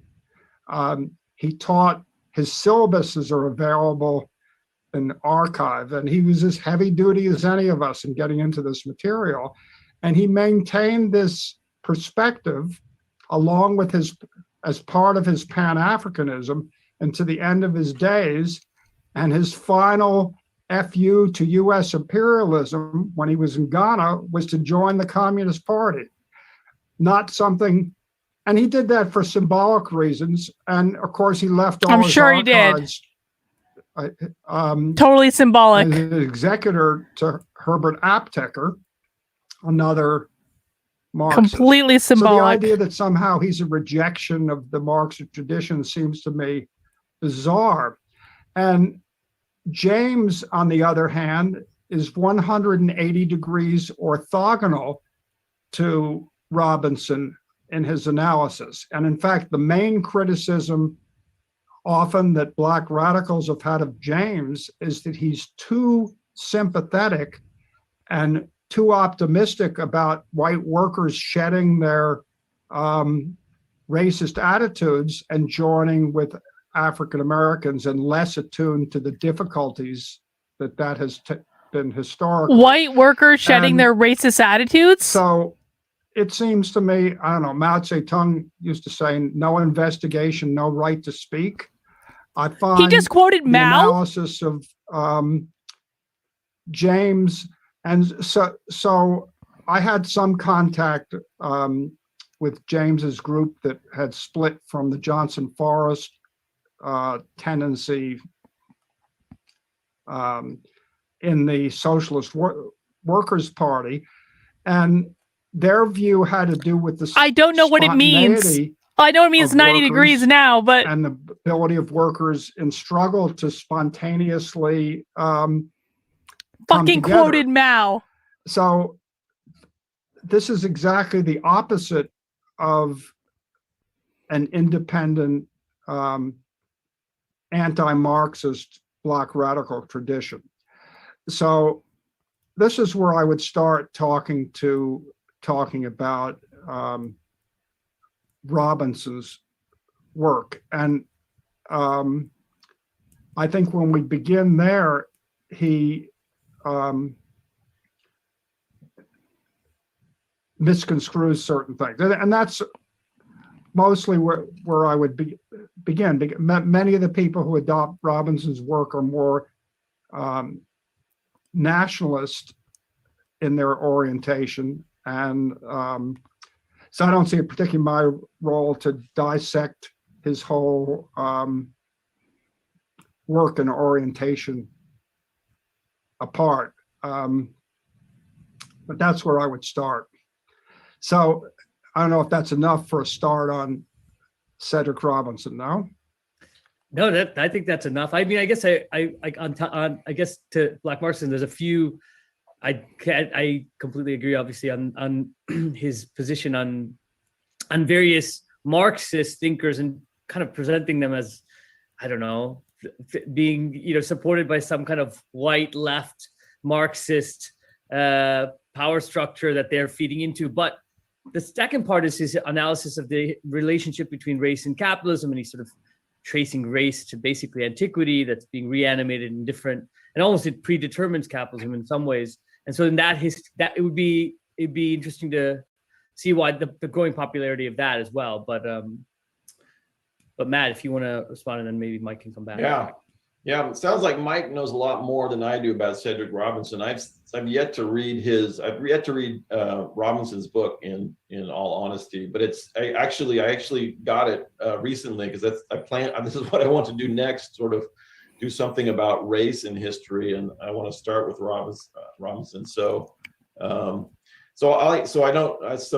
think I probably know much less than either of you, but my sense from, so reading about Robinson and racial capitalism, kind of one impression that I get, and correct me if I'm wrong, but it does seem to depend a lot on sort of racializing capitalism by talking about how colonialism, slavery, and race were contributed to the origin of capitalism. And I guess for me, that's a challenge because, and that's precisely the sort of the virtue and the limit of a path-dependent type of argument, right? Is that the reasons or the mechanisms or the factors that give rise to something are not necessarily the same. They just said that race contributed to capitalism. Reproduction. I think that's actually why Marx puts all the primitive accumulation stuff at the end of capital rather than at the beginning, not because he doesn't think it's important, but because it's really two separate questions. There's even some language, right, where he talks about, the factors contributing to the origin of capitalism are very different from those contributing to its reproduction. So just showing that race was critical at the origin of capitalism, I'm not sure if that's enough to sort of racialize capital itself, especially once it sort of gets once it stands on its own 2 feet or whatever, as Marx says. But that's my So particularly in the U.S., to engage in this discussion, I think Robinson is central, since so many people look to him and elevate him.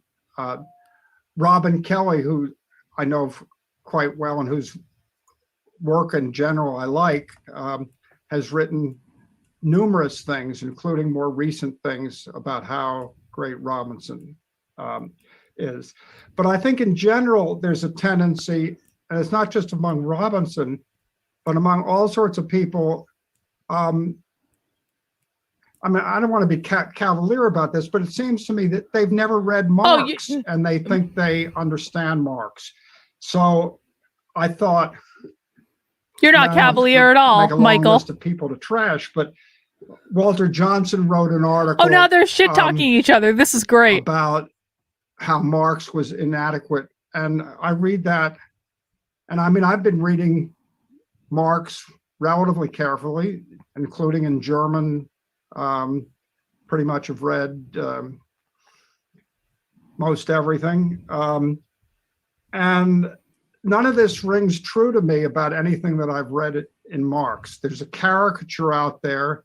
It's sort of like, while the Cold War scholarship has been swept away among certain things, certainly like on Southern slavery and that sort of thing, it hasn't been swept away in terms of analysis of Marx.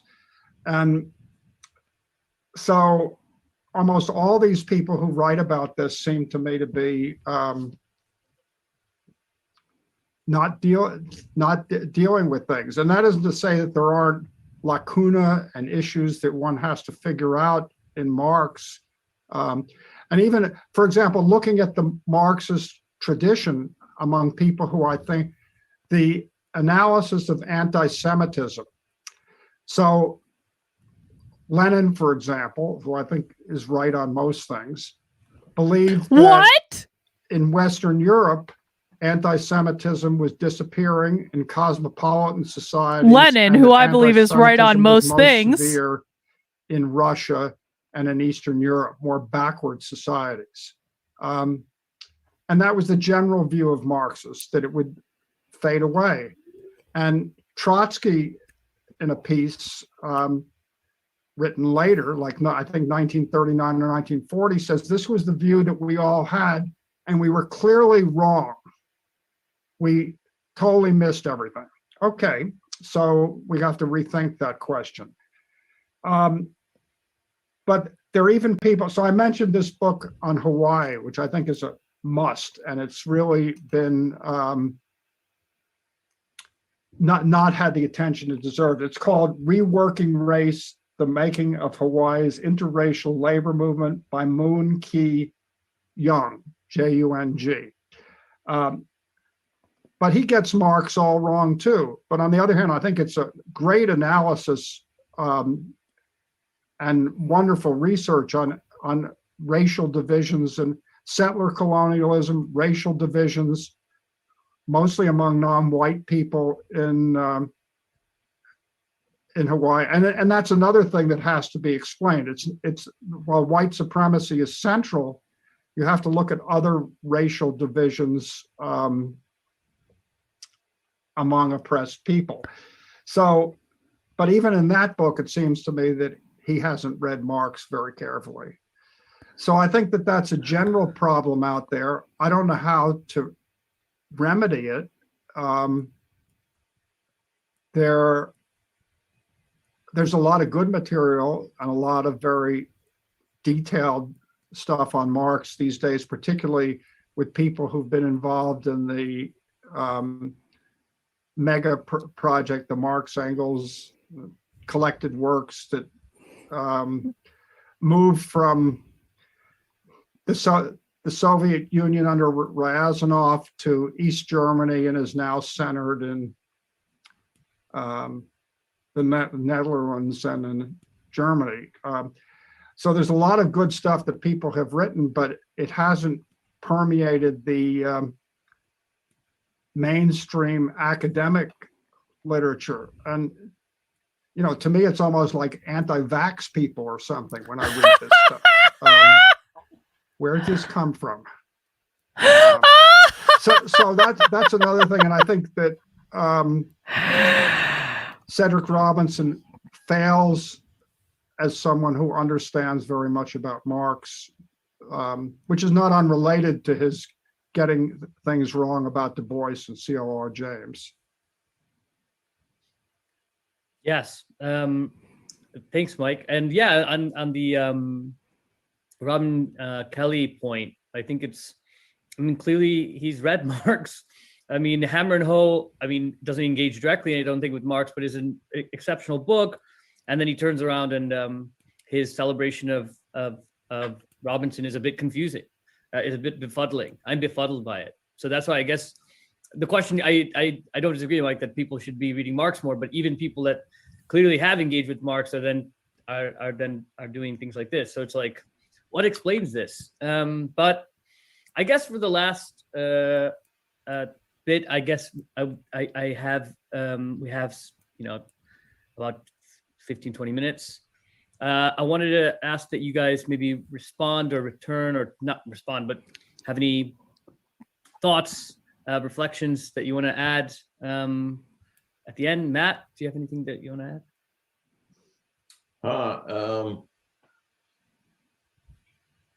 I hate open questions like that.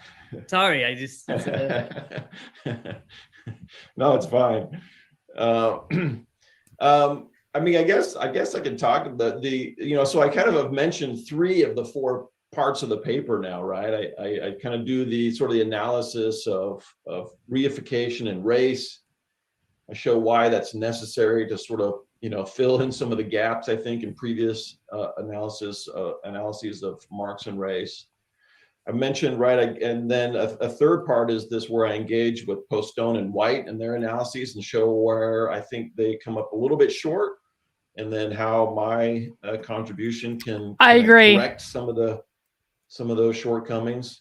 The fourth part, I talk about racial domination, right? I don't like it. I get a little bit into the fact At all. that I don't think it's I don't know if enough I to can talk do another about one. I think difference, this is going to be these it for concepts tonight. of difference to talk about race, right? That it really is a form of domination, right? There's Race is a form of domination. As race There it is is. constituted.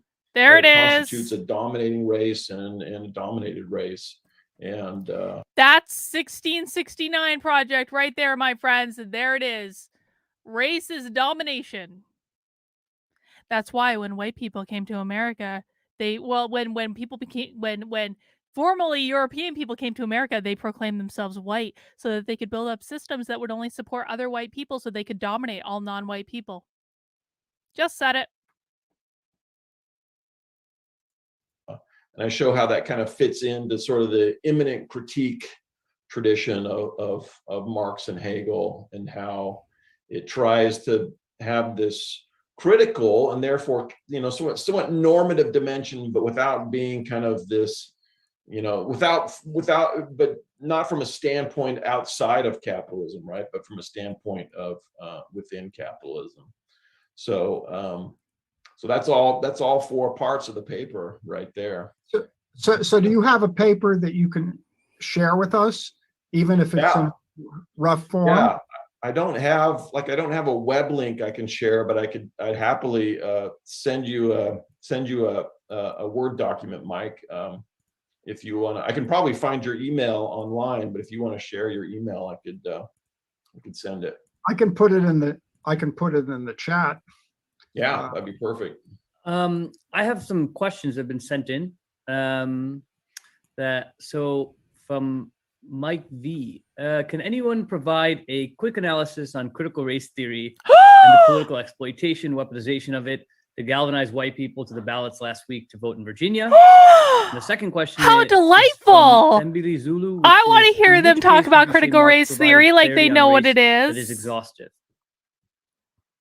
So maybe we can start with, which one of you guys would like to start? What a I nice have some thoughts in the surprise. first one. To me, I mean, this is equally puzzling to me. Like, how did critical race theory get singled out as the huge evil? And kind of, one thought. What's more evil? Just one little, I haven't devoted, just because I think it's absurd, I haven't devoted a lot of my limited mental capacity to thinking. Very about it, limited but mental capacity. one We thing, know, right, we is, know, Matthew. as I We think know. This We know. kind of reified view of society, right? That everyone is an individual, everyone is equal, everyone is responsible for themselves, right? Once you've fully imbibed that kind of view, anything that seems to emphasize one particular race, seems to be a kind of special interest or something, right? It's like Wrong. it's the same thing No. as when people say, in response to Black Lives Matter, people say all lives matter, right? They're somehow assuming by saying Black Lives Matter, you're saying only Black Lives Matter or something, right? Which completely, right? So to respond and say all lives matter, that's reification, right? You're completely forgetting this historical relationship of domination, where one race is privileged over another. And so, right, so, No, all you just lives don't buy can't into matter it. until Black Lives Matter is sort of the response to the response. I think you kind of have the same thing with critical race theory. Critical race theory, some these people seem to view that as sort of, is wanting to give attention to the Black race, No, quote, wrong. but when really it's the point is to emphasize the disadvantages, the domination, discrimination, exploitation of these historically constituted groups. So yeah, that's my one little thought on that first. Oh, Matthew, question. so much to Mike? learn, Matthew. Yeah, so Overeducated and so I mean, much I've been to trying to learn. expand certain things that I look at, but I've been following things on having been involved in the civil rights movement in the United States and in the intellectual reckoning with all the past racist historical literature and whatnot. So when critical race theory came out, I thought, well, this is an obscure legal theory. It's developed for anti-Marxist reasons, right? So Really? Because Kendi's a Marxist. A book of the collection of all the stars legal scholars in the critical race theory book. And then it sort of disappeared from from purview. And it's been appropriated by the right for the most bizarre of reasons. First of all, no, it's not clear who wrong. the people who they're talking about, since critical race theory isn't taught in any public education. Wrong. Place. It's an obscure legal theory, and it comes up sometimes in graduate. Did you guys know that according to a survey in EdWeek, 20% of urban educators say explicitly that they have taught critical race theory in K through 12 schools, and those are just the ones who are admitting it. Wrong, Michael. Wrong. Incorrect. So overeducated. So much to learn. Seminars and that sort of thing. So if it weren't being used as a bludgeon, it would be sort of amusing about how it's being used. And we think you're quite amusing too, honey. Having lived through a period when anti-communism was still intense, and even in the 70s, social democrats were attacking us viciously, those of us to their left. Now, everyone who conservatives don't like. He just said that he is to the left of social democrats. He just said social democrats were attacking everyone to the left of them. He just said, what is to the left of social democrats? Wayne State University professor. What is to the left of social democrats? Let's listen to that again, just for shits and giggles. We're almost done. If it weren't being used as a bludgeon, it would be sort of amusing about how it's being used. And in the same way that when they start speaking English, it really becomes more clear, doesn't it? Having lived through a period when anti-communism was still intense, and even in the 70s, social democrats were attacking us viciously. Attacking them viciously. Those of us to their left. Those of us to their left. Now, to the left of social fucking democrats. Like, is a communist, right? So we're in a much. You literally are a communist. You literally just said it. You literally just said it. You literally just said that you are to the left of social democrats. What is to the left of social democrats if not communist? And you're surprised you're getting attacked by like, I don't understand why conservative. You literally just said you're a fucking communist, dude. Well, if they're communists, what does that make us? We're- Communists. they've lost any ability to communists. distinguish those of us who really threaten, or who's at least in theory threaten their existence and comfort. So, but clearly it's been used as a bludgeon and has mobilized people for any indication or looking at questions of race. And there's a strange trajectory that went. Everyone that is has gone racist on. except for the communists. The events of the summer before last and Black God. Lives Matter, my view of looking at a couple states is that the number of people, particularly number of white people involved in the protest, has been minimized by the media. So in Michigan, for example, Really? where I have access to, and also This I've was looked a worth little to bit getting at to New the end of this, Jersey, wasn't it? there were hundreds of communities. I mean, okay, you expect Detroit and Flint and these places that are majority Black to have big protests, but there were hundreds of places around the state where these protests took place, including in northern Michigan and these Republican districts where thousands of people, where there are no Blacks at all, marched on downtowns. My favorite one in the Detroit area was in Sterling Heights, which is a largely, I mean, it now has more Asians, but it's historically an all-white community that even people there referred to as Sterling Whites because it's historically been a racist community. 10,000 By racist, people in he that means community rich. marched on the They're downtown rich. and shut it down for Black Lives Matter. And this was largely white people. So we have this phenomenon that took place. We're well aware that and BLM then we supporters are have mostly seemingly bougie white liberals. We're ordinary well aware, people honey. Whites who don't want their kids to be taught anything about the racist past of the country. It's not what So, critical race theory is. We have a lot of contradictory currents going on, Indeed. not just historically, but in the present Indeed, we do. period. And I think that this bludgeon of critical race theory is part of that. And what we're losing, and what was your second question that you were asking? The second question was from Dembili Zulu. In which case would you say Marx provided clarity on race that is exhaustive?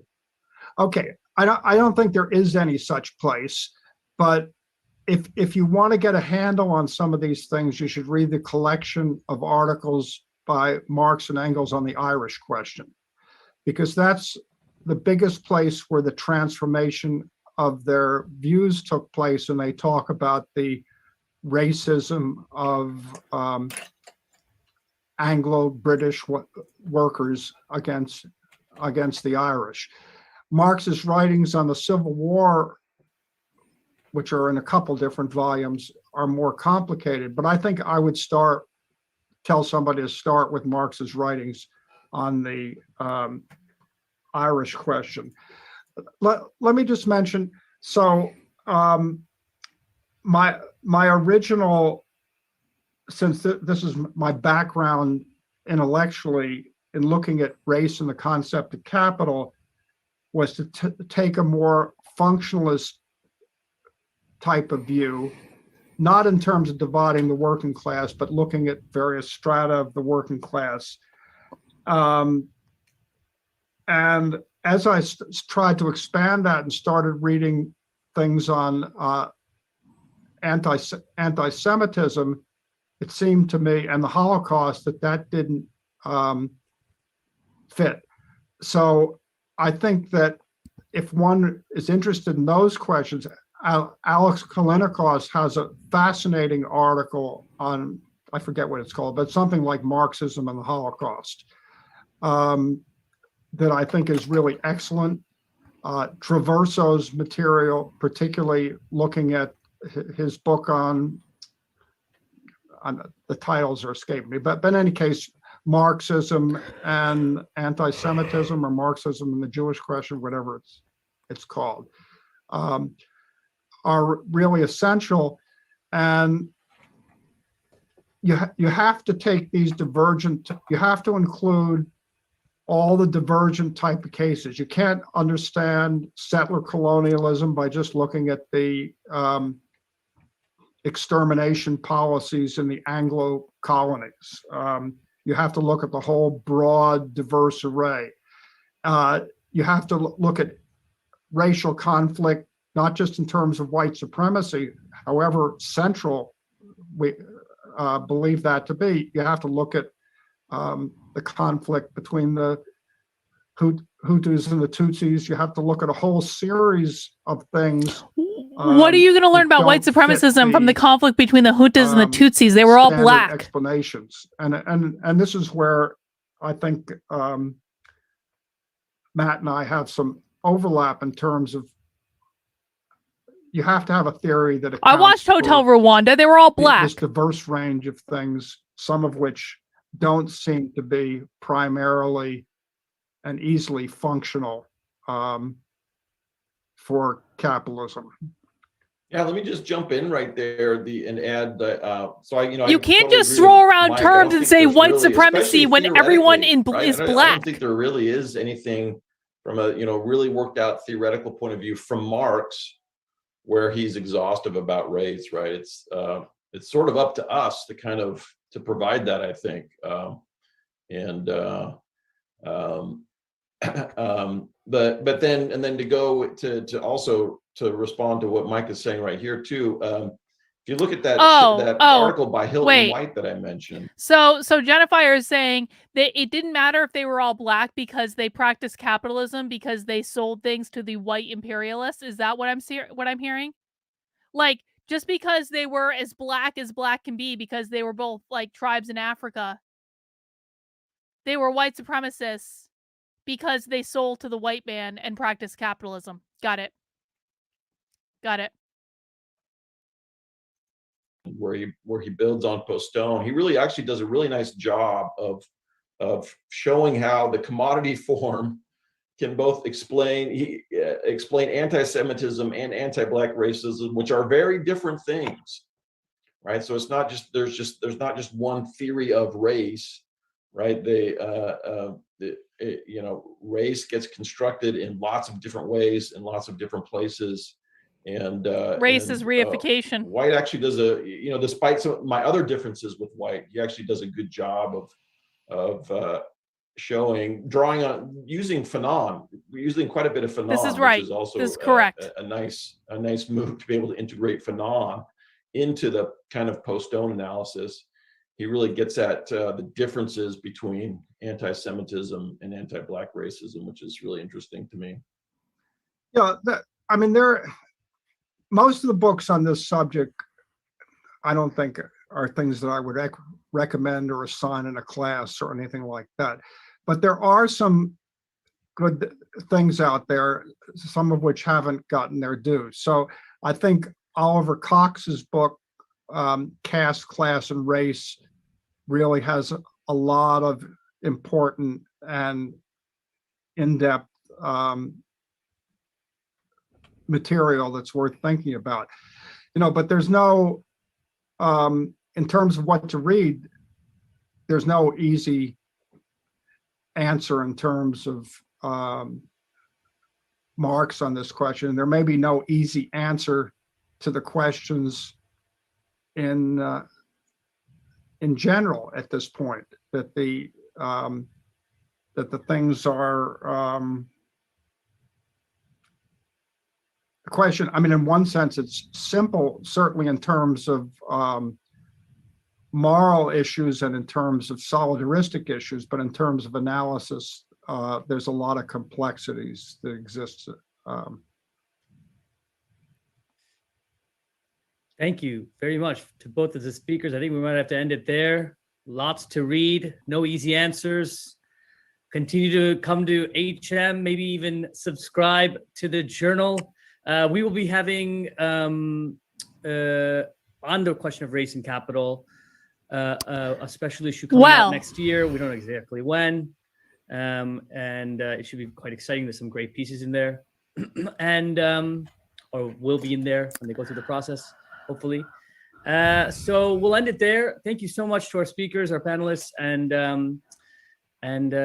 thank you for attending, everyone. Well, guys, we're gonna end it there too. Now, I really thought that maybe we could do 2 tonight. I really did. Like, look at this. I just want to show you again for people who came late. Like, there are so many presentations in this series that we can watch. There are so many of them that I want to watch. I want to watch about struggles in education. I definitely want to watch that. I want to watch social reproduction, definitely. I want to watch Marxism, fascism, and nationalism studies. I mean, there's so many of these that I want to watch. But the issue is that I feel like my brain was sucked out of my head from watching that for 2 hours, and I can't do any more tonight. I can't. I'm about to throw something. Like, it made me, Bot said earlier, it made me violent watching it. Like, I understand. I'm not a violent person, except when I'm talking about charity boxing matches, which is consensual violence and therefore not illegal violence, because everyone consents to a charity boxing match. Sadly, I don't have anyone consenting to a charity boxing match right now. And so I can't take any more. I can't. So thank you guys for sticking with me on Socialism Saturday. I hope you learned a lot about how both race is both real and abstract. Capitalism is both real and abstract. Everything is both real and abstract. Nothing is real anymore. We live in a simulation. Black people are guilty of white supremacy. I don't. These were college professors admitting they're communists on the internet and saying, like, I just don't understand. Like, what world have we stumbled into? I have dogs. I don't have kids. I'm gonna go hang out with my dogs and watch crappy reality TV and knit. Actually, I started watching Dahmer last night. I started watching that Jeffrey Dahmer thing on Netflix last night because Joshua and I said we would watch it for nothing remotely controversial. It's pretty good. Evan Peters, man, Evan Peters is perfect for this role. They could not have cast anything better. Like, Evan Peters, this is like his type of thing. He's so fucking good. Evan Peters was in American Horror Story. He was so good at American Horror Story.